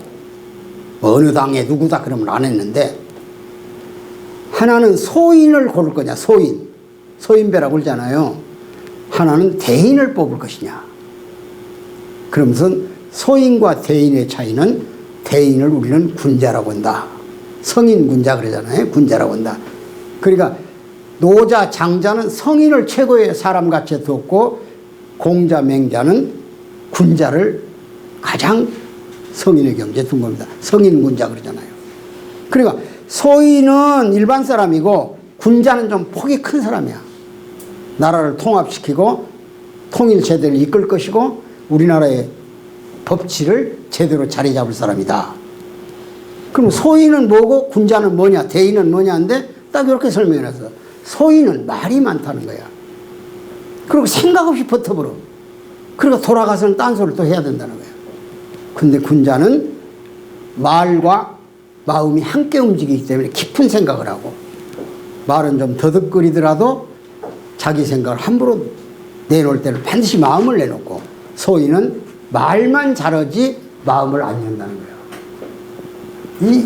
이걸 판단해서 지도자를 뽑아보면 나라는 아주 미래가 희망적일 것이다. 이런 표현을 썼더라고요. 내가 그 일반적이지만 굉장히 감동받았습니다. 아, 지금 우리가 호감도가 없잖아요. 지도자들. 누구를 뽑을까? 비슷하잖아요. 여행으로 보면. 뭐 속된 말로 그놈이 그놈 같잖아요. 그러니까 또 엉뚱한 사람이 뜨지 않아요. 저놈이 차라리 날랑가 모르겠다고. 속된 말을 해서 미안합니다만. 근데 그 95세 역학자가 그런 얘기를 해놨더라고요. 중앙일보 한 일주일 된 것 같습니다. 아무튼 그런 면에서 우리가 고민해야 할 때도 됐다. 이렇게 생각을 해봅니다. 우리가 원래는 50분하고 10분씩 쉬는데 30분간 조금만 더 하고 오늘 첫 강좌는 마무리를 짓겠습니다.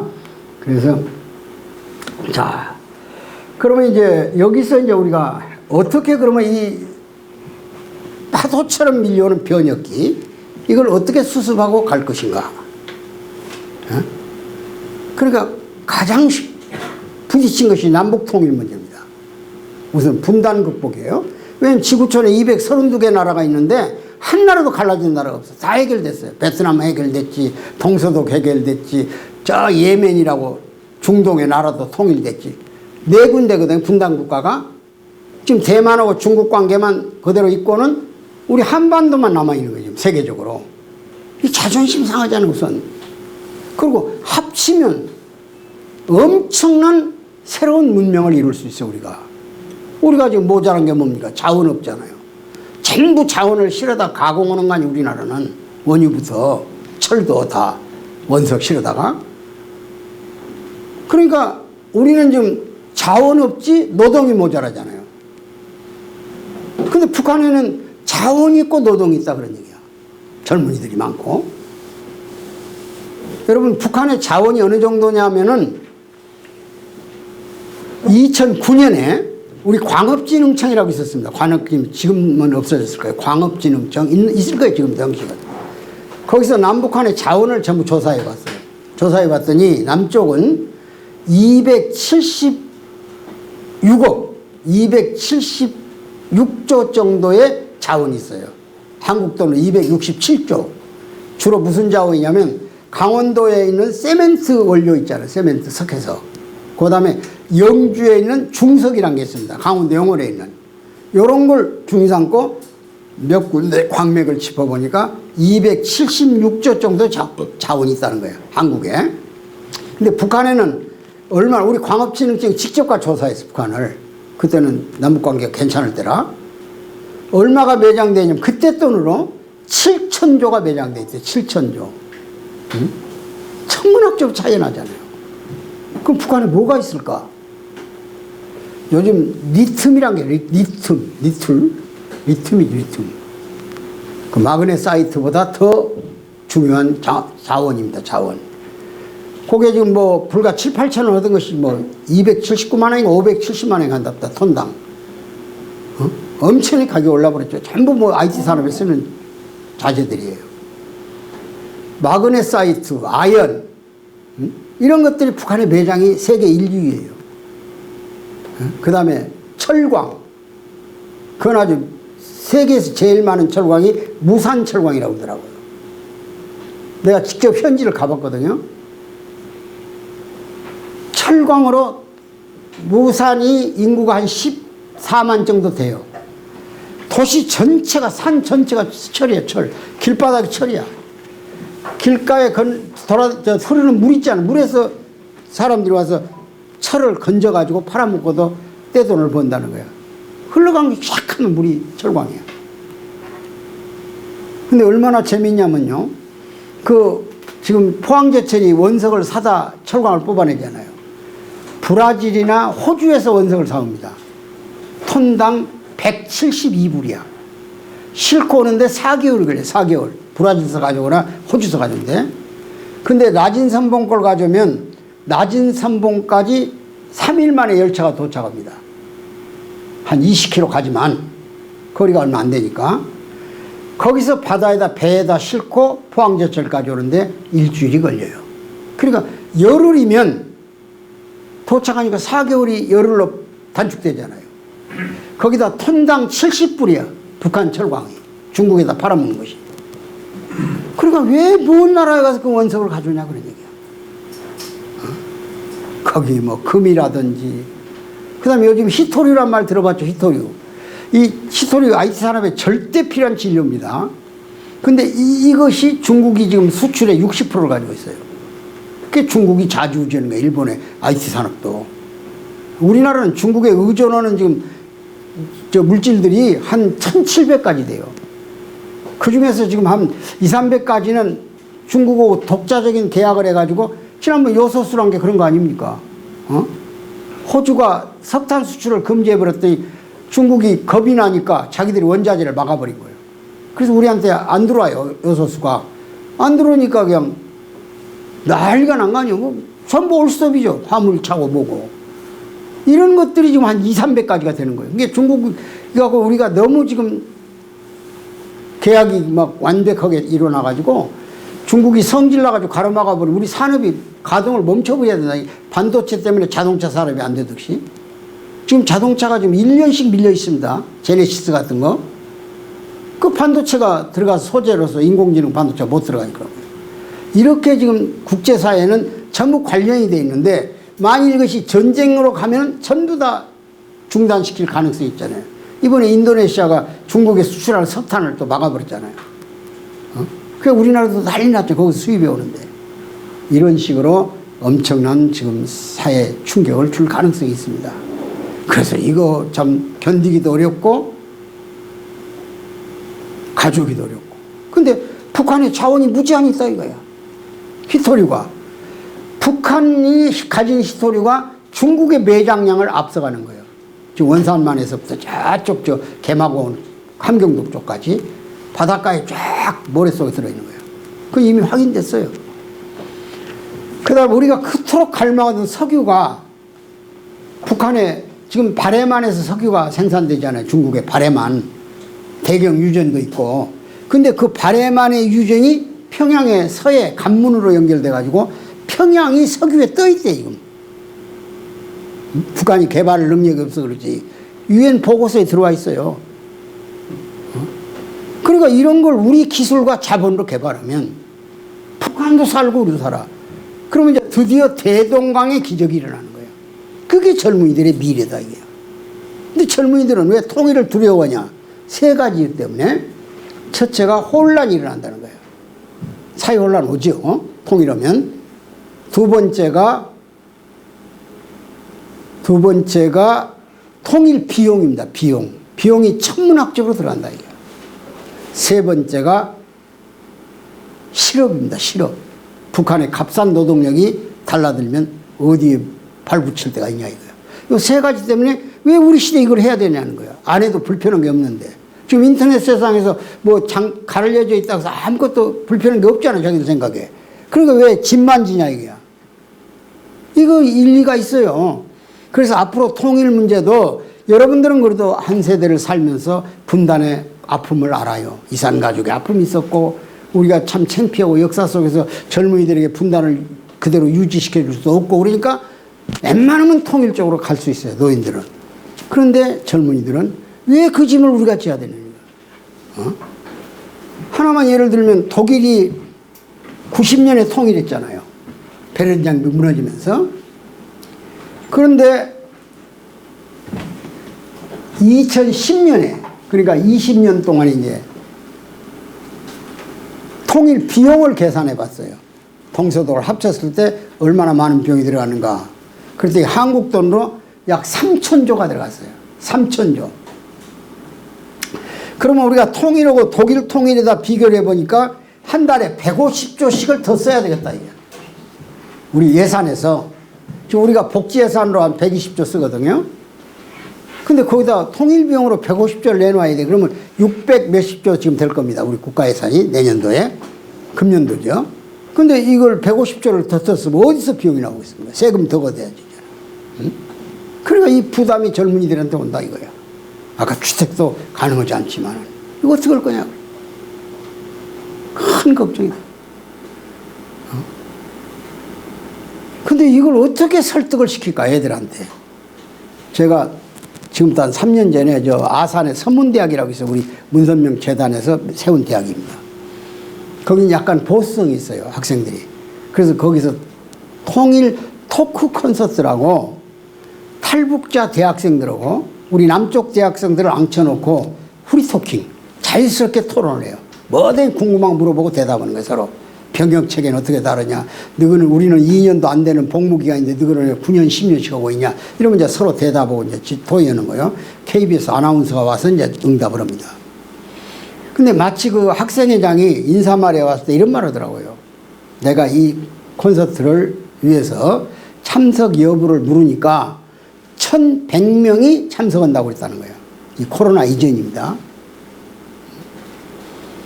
그런데 1,100명한테 설문지를 주었대요. 통일을 찬성하냐 반대하냐. 둘만. 그랬더니 다행히 51%가 찬성하고 49%가 반대를 했더라는 거예요. 그래서 이제 찬성한 사람들만 물어봤대요. 왜 통일을 찬성하냐에 대해서 자기가 뭐 때문에 통일한다는 것을 써내라 이렇게 해봤대요. 나머지 1,100명 중에서 이제 절반이니까 한 500명 정도 됐겠죠. 50%니까 51%니까. 그랬더니 그 중에서 뭐 수백 가지가 나왔겠죠. 그런데 제일 많이 나온 게 38.2% 나온 것이 군대를 안 갈 것 같다. 그랬어요. 얼마나 영명합니까 걔들이. 지금 모병제 얘기가 나오잖아요. 통일되면 남북한이 군대를 지금 남쪽에 60만 북한에 190만 거거든요. 그럼 250만이잖아요. 이 군대가 6, 70만으로 줄어들 거라는 거야. 그러면 자원이 넉넉한데 왜 전부 개병제로 데려가냐 이거야. 지원해가지고 월급만 많이 준다면 공무원 시험도 어려운데 웬만한 사람 가려고 할 거 아니에요. 그러니까 모병제로 하니까 나는 안 가도 된다. 그러니까 그 나온 학생부로 물어보더라고. 당신도 통일 찬성해서 여기 왔죠? 그러니까 그렇다는 거야. 그럼 당신들은 뭐 때문에 통일을 찬성하냐 그랬더니 그 얘기를 하더라고. 군대를 안 갈 것 같다. 그럼 군대란 게 그렇게 부담되냐 그러니까 인생의 사이클을 그리는데 2년이라는 기간은 중대한 자기 인생 행로의 장애물이라는 거예요.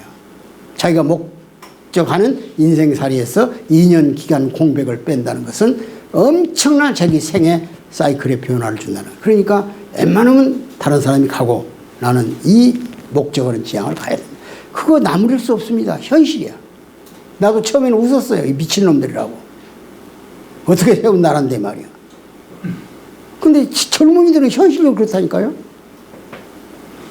그러니까 이제는 통일도 이익이 없다고 할 때는 가능하지 않다 그런 얘기야. 그래서 통일이 블루오션이다. 통일이 우리 민족의 미래고 비전이고 꿈이다. 분단 국가로서는 안 된다.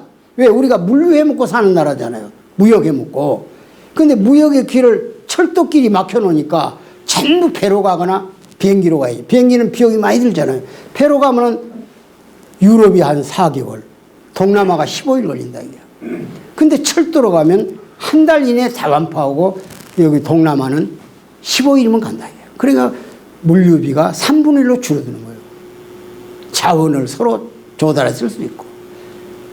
다만 아까 얘기한 대로 막노동자들이 몰려오면 인건비는 엄청나게 충격을 주겠죠.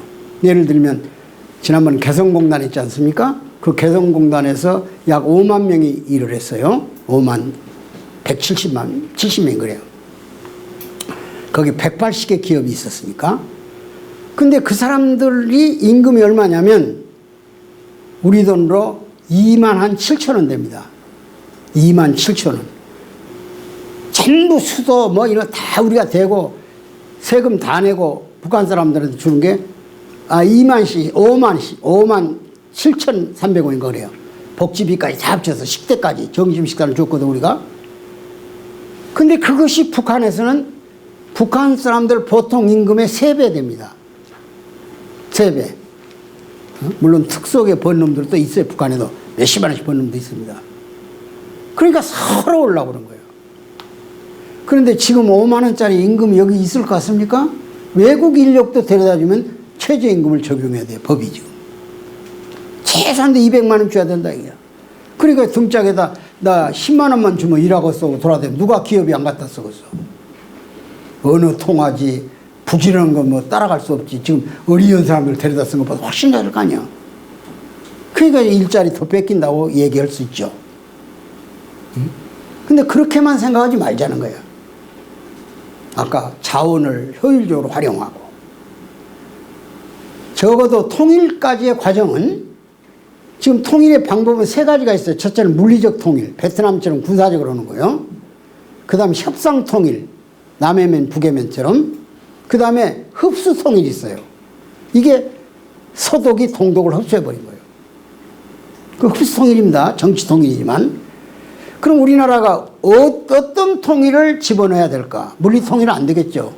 북한의 군사력은 우리보다 비대칭에서 앞섰잖아요. 아까 극초 음속병기 같은 저 미사일 같이 개발하듯이.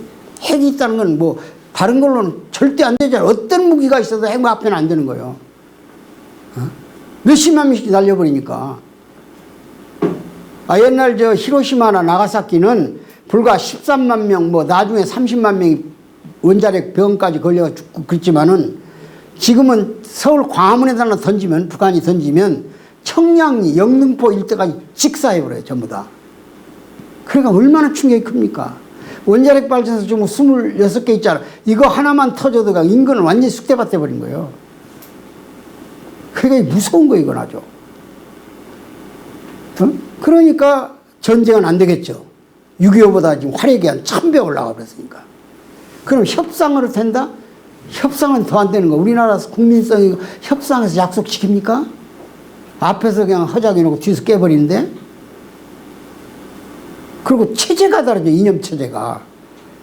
그냥 단순하게 영토나 자원이나 이런 건 결합한다 하더라도 우리는 원래부터가 이데올로기 때문에 형님은 인민군으로 동생은 국방으로가 싸운 거 아니야.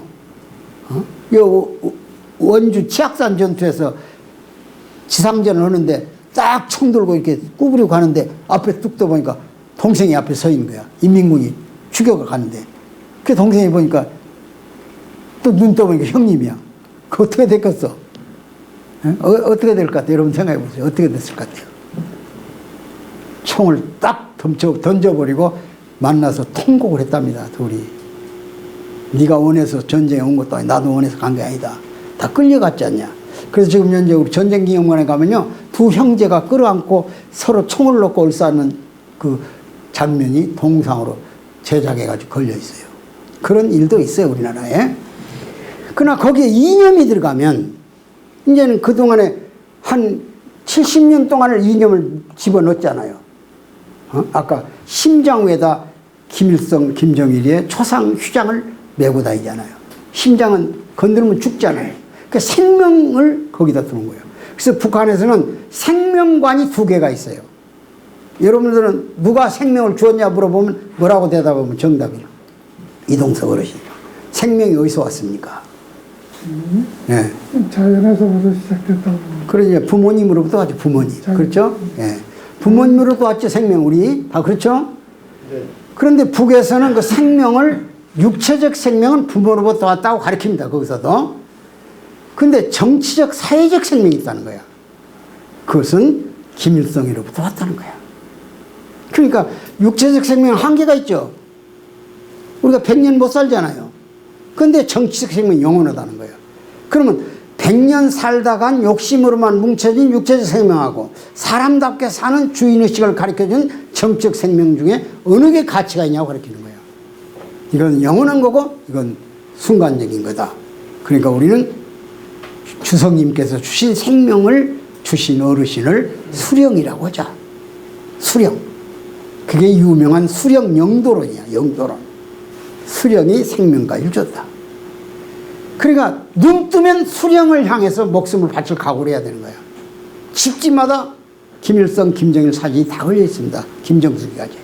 눈 뜨자마자 일어나서 수령님 오늘 하루도 행복하게 지내도록 도와주십시오. 이런 식으로 신앙화해버렸어요.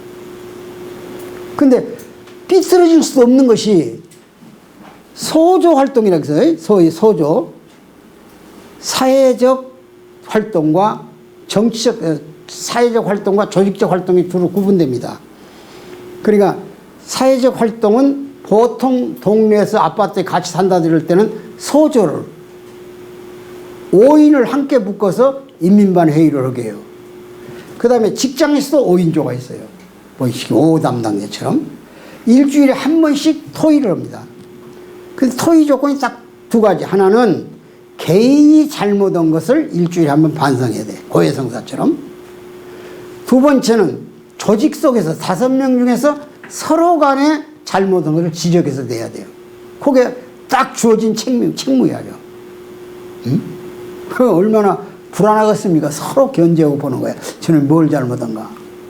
응? 그러면 동무 나와서 반성 좀 해보시오. 그럽니다. 그러면 괴롭습니다. 그래요. 왜? 내가 어제 아침에 눈을 뜨자마자 수령님께 인사를 먼저 올려야 되는데 배가 뒤틀리면서 아파서 화장실 가서 설사런이라고 수령님께 인사를 늦게 드렸다 이게요. 얼마나 고통스러운지 모르겠습니다. 이렇게 고해를 해요. 그러면 그 5조에 5명이 앉았다가 동무가 어떻게 반성했어? 이렇게 나옵니다. 서로. 다시는 그런 일이 없도록 하기 위해서 배가 아플 기미가 보이면 인사부터 올리고 화장실에 가겠습니다. 이거 되는 거예요. 이제 그 발표에서. 그럼 동무 다른 사람의 다른 소조원에 대해서 뭘 발견했어? 그러면 좀 미안하긴 합니다만 이동무 어제 장마당에 나갈 때 부부가 뭔 물건 들고 나가실 때 그 수령님께 인사 안 드리고 갔었죠? 이렇게 나옵니다. 반드시 동상 모자이크가 있어요. 동네마다. 김일성, 김정일 다. 거기 가서 인사를 올리고 밖을 가야 돼요. 장마당에. 근데 물건 팔러 간데 막 전화가 왔는 모양이죠. 빨리 좀 가져라고 우리가 달려가니까 그걸 봐버린 거야, 이놈이. 그러니까 동무 그랬죠? 그러니까 그랬습니다. 그 반성 어떻게 하시소? 그러면은 깊이 깨닫고 부부가 결심했습니다. 다시는 수령님께 인사 안 올리고는 안 간다고. 그거 안 돼요. 징벌 받아야 되겠습니다. 중앙당에 보고하는. 이런 식으로 고해를 시킨다니까, 조직화해서. 그러니까 딴 짓을 할 수가 없어요. 자기 생각을 할 수가 없다고. 눈 뜨자마자 소리 지르는 거야. 하나는, 전체는 하나를 위하여! 그런 거야. 전체는 하나를 위하여! 오직 수령을 해서 살고 죽는 게 결정되는 거야. 그래서 수령은 내수고, 당과 군은 내고, 인민은 사지백제다. 그럼 뇌수가 명령하면 인민대중은 사지백제처럼 움직이는 거다. 이렇게 딱 결사옹호 정신을 가져버린 거예요. 그 요걸 지금 김정은이는 인민대중 제일주의 가지고 위에서는 인민을 유천인민, 백성을 하늘처럼 받드는 정치를 해야 된다. 그래서 들판에 가서 나달 하나라도 표 모가지 하나라도 떨어졌으면 인민에게 도와주는 우리 중앙당 의원들이 되라고 지시하고 막 이렇게 뭉쳐 있어요. 그러니까 어느 세월 탈북자들이 세월이 흐르면 이제 변합니다. 이쪽 체제에 대해서 자유가 뭔지 아니까. 근데 적어도 어느 시기까지는 그 정신 상태가 안 없어집니다. 이게 신앙이에요.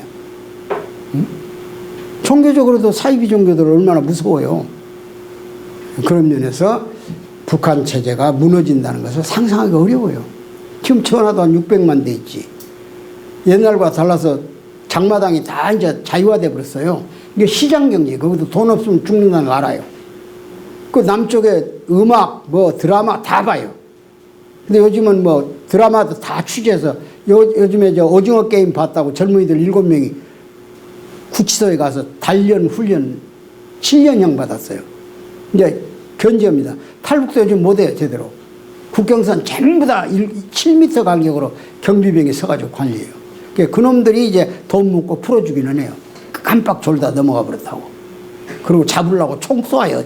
이미 돈 먹어놓고는 공중에다 쏘고는 여러 발 쏘았어요. 귀신같이 도망간 동에 못 잡았습니다. 이렇게 보고 오고 얻어 터질 각오하고 그래서 뇌물 줘요. 왜? 돈 한 3천만 원 받으면 1,000만 원 중앙으로 올리고 또 1,000만 원 공산당 간부들 주고 이런 식으로 해서 빠져나오는 사람들이 있어요. 몇 개는 극히. 옛날과 다릅니다. 그래서 이런 면에서 우리가 남북 간의 관계를 본다면 상당한 시간이 필요할 겁니다. 그러니까 남북 통일은 적어도 한 50년, 그렇지 않으면 30년 중간 단계를 거쳐야 돼요.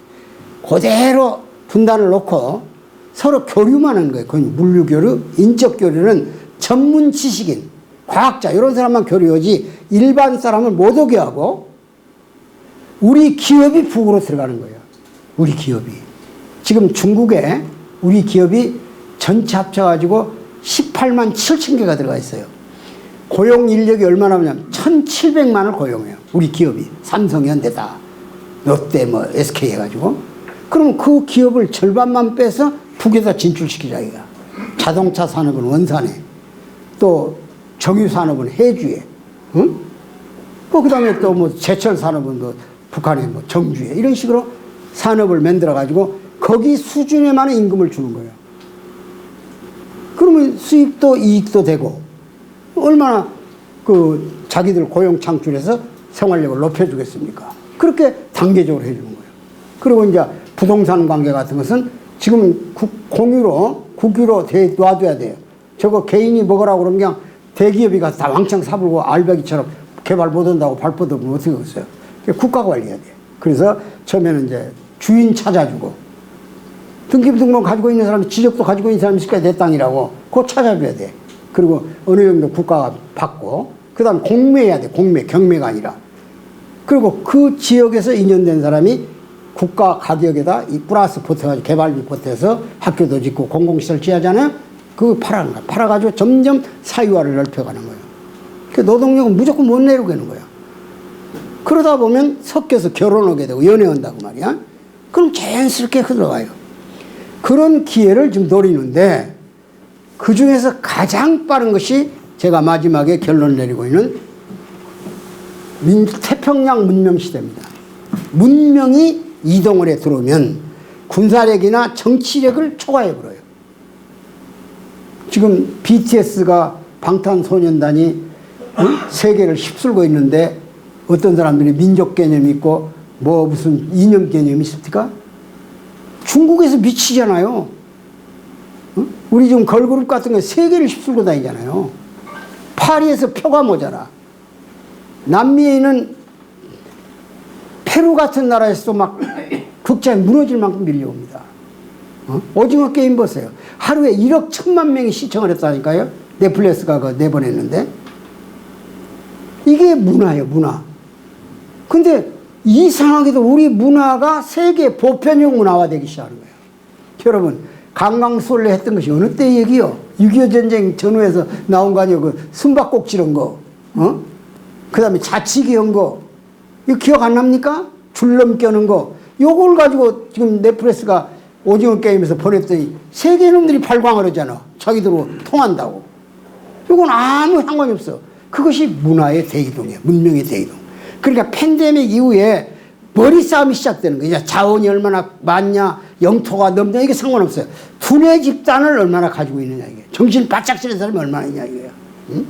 이것이 세계 문화를 바꾸는 거야. 왜? 우리의 문화가 세계 보편적 문화의 가치를 잡기 시작한다. 이거 태평양 문명이 몰려오는 거예요. 그걸 제가 1998년, 2000년 전이죠. 내가 2010년에 했어요. 2008년에 미국에서 뭐가 하나 일어났습니까? 금융위기가 왔습니다. 금융. 리만 브라더스가 무너지고 할 때 갑자기 금융이 막 무너지면서 뉴욕 월가에서 데모를 해요. 뭐라고 데모를 하냐면 1%의 금융 자본이 99%의 자본 시장을 잠식해버렸다 그런 얘기야.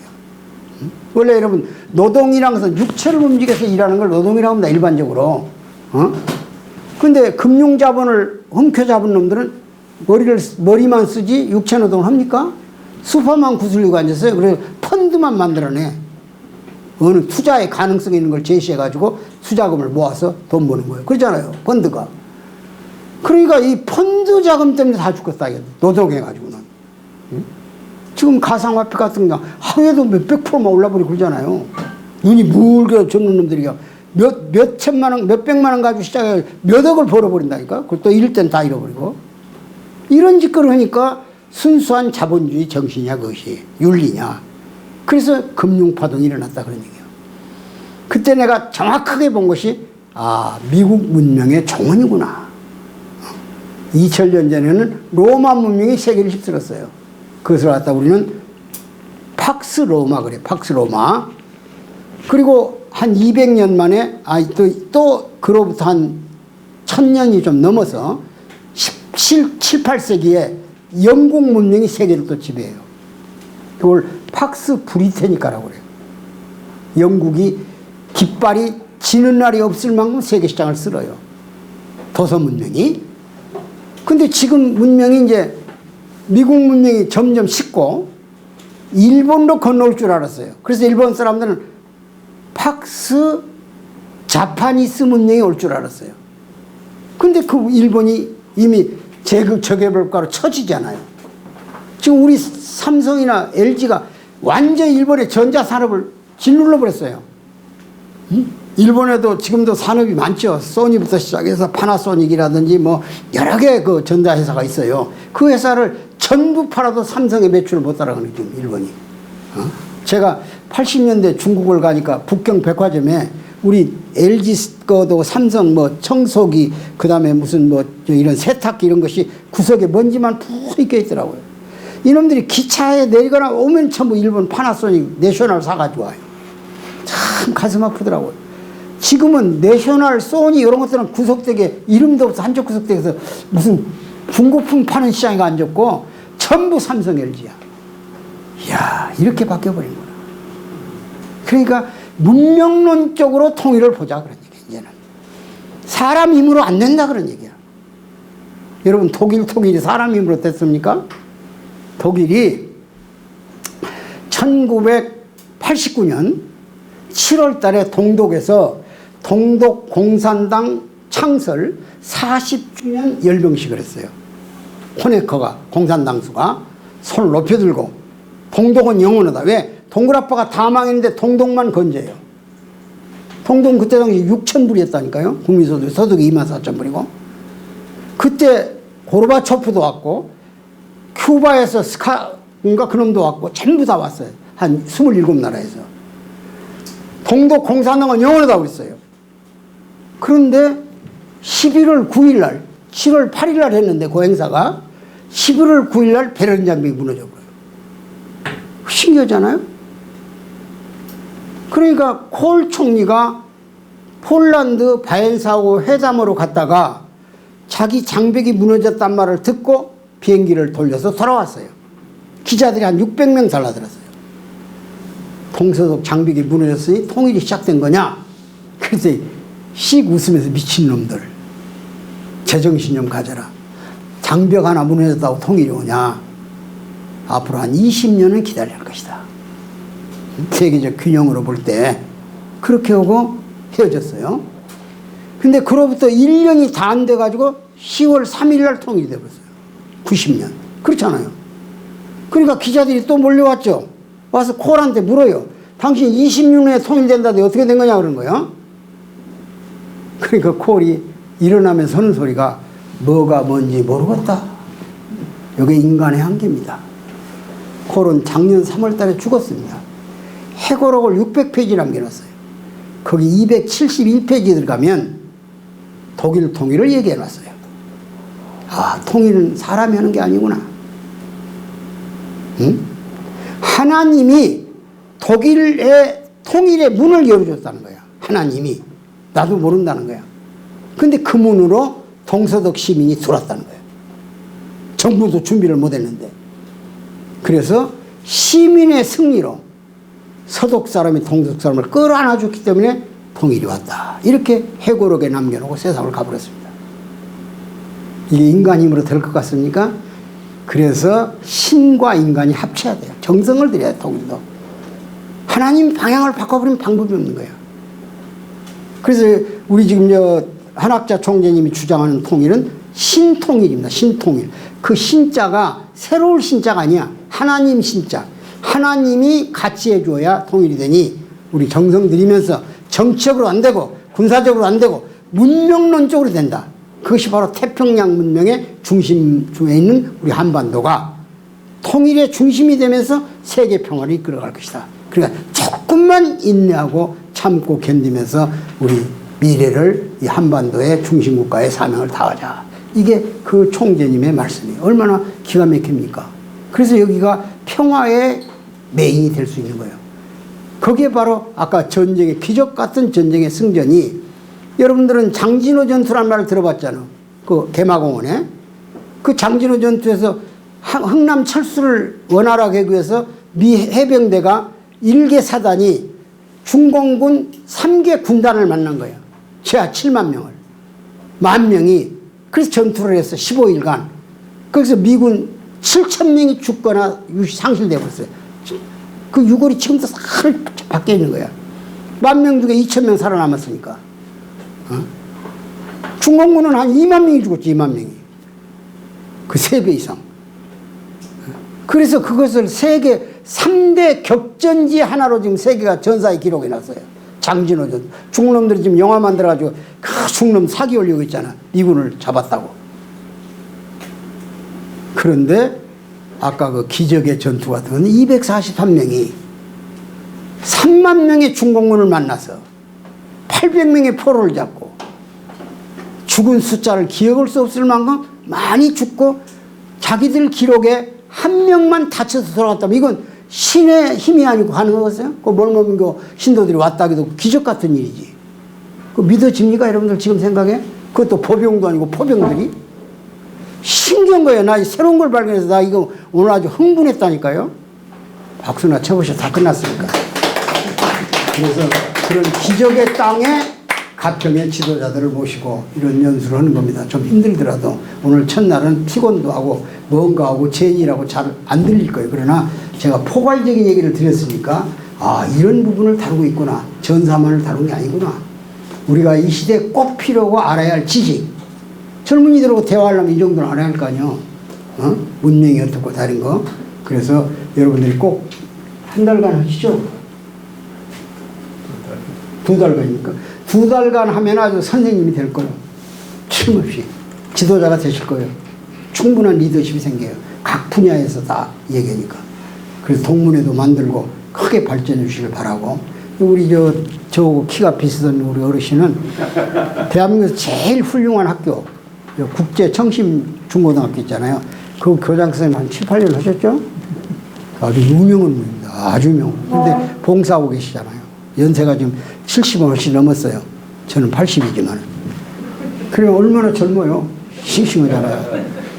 그러니까 그렇게 하시고 우리 잘해가지고 여러분들 모임에 또 초청해주면 제가 와서 더 그 특별한 분야만 얘기하다가 저는 아주 그냥 머릿속에 백과사전이 들어있죠. 세 개가 다. 제가 80시간을 원고 없이 돕니다. 유튜브 설용수 한번 인터넷 들어가 보세요.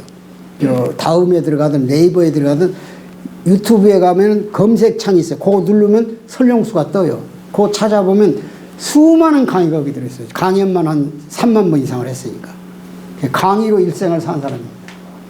그 점 여러분으로 인연된 걸 감사하게 생각하고, 제가 이제 오늘 프로 홍보대사가 될 겁니다. 그래서 전쟁기념관도 찾아갈 거고 보훈처도 찾아가서 뭐 하고 있냐 말이에요. 이런 역사적인 기념을 세계화시켜라 말이에요. 전 세계 사람이 들어와서 아주 최고의 전승 기록으로서 공부해야 할 필요가 있는 지역이다. 어떻게 200명이 포부대가 3만 군대하고 싸워가지고 그런 실적을 이루고 한 명도 전사 안 했다면 거짓말이잖아요. 근데 미국의 유타주가 신앙 종교 집단이 사는 도시인데 거짓말을 하겠어요? 그 사실인가 또 들어보니까. 믿지 여러분들도 꼭 연구해 보시기 바라고, 가평 그런 좋은 지역이 돼서 제일 지금 수도권 변방에 있는 지역으로서 제일 낙후된 지역이에요. 서울 놈들이 와서 똥만 싸고 가는 지역이에요, 이 지역이. 근데 여러분 지역이 늦게라도 가장 곽광받는 지역이 될 겁니다. 저는 그걸 늘 느껴요. 그 기운을 느껴요. 아마 여기가 영적 도시인 것 같아요. 그러니까 모든 종교의 교주들이 여기가 있잖아요. 뭐 신천지, 그 이만희 씨 그 대단합니다. 우습게 봐서는 안 돼. 우습게 생겼지만은 1년에 한 4, 5천 명씩 젊은이들이 들어온다니까요. 기성교회가 벌벌 떨어요. 기독교가. 교회만 컸지 뭔 힘이 있어 저거. 지금 사랑제일교회 같은 데는 서초동 앞에 그 법원 앞에 서 있는 것이 신도가 7만 명이 함께 예배봐요. 그런 교회가 무슨 힘이 있어요 지금. 헌금이 모자라서 교회 팔것도만. 팬데믹 때문에 신도들이 안 오고 온라인을 하니까 신앙심이 아무래도 목사님 설교 듣고 호주머니 감동받아 현금통에다 넣은 것보다 약하잖아요. 그러니까 비용이 안 나와가지고 교회 그 은행돈 대출 받은 거 못 넣어서 교회 공돈했더라니까 누가 사갈 사람 사가라고. 심각한 거 이거. 여의도 순복음교회 보세요. 신도가 60만 명입니다. 여의도 순복음교회. 거기 국민은행이 들어와 있어요. 일요일날 헌금이 많이 들어오는 날은 일주일에 한 번씩 일요일날 들어오잖아요. 많이 들어오는 날은 12억. 적게 들어오는 게 6억이 들어와요. 하루에. 근데 그 교회가 휘청거린다니까 지금. 이건 뭘 말하느냐. 교회가 크다고 되는 게 아니다. 정말 하나님의 심정을 꿰뚫어보고 거기에 맞는 기도를 하고, 그래서 개인이 하나님과 1대1로 얘기하는 시대. 이제 형식이 중요한 게 아니다. 내용이 중요하다. 여러분 교회도 적더라도 신앙이 온전하면 하나님 임재예요. 어느 교회를 나가시다 상관없어요. 우리 이 종교 집단은 일체 종교에 대한 편향적인 생각은 안 갖습니다. 불교가 됐든 기독교가 됐든. 그러니까 진정한 신앙으로 절대 외형 보지 말고 하나님과 담판을 해서, 가장 이상적인 종교는 가정교회입니다. 가정교회. 가정이 모여서 기도하는 거예요. 하나님 앞에. 예배당에 안 가도 돼요. 하나님을 직접 부르고 부자지가 있는데 뭘 일일이 찾아다니겠어요. 가면 더 좋지만은. 그런 마음에서 아마 2개월 다녀보십시오. 큰 세상이 보일 거예요. 감사합니다.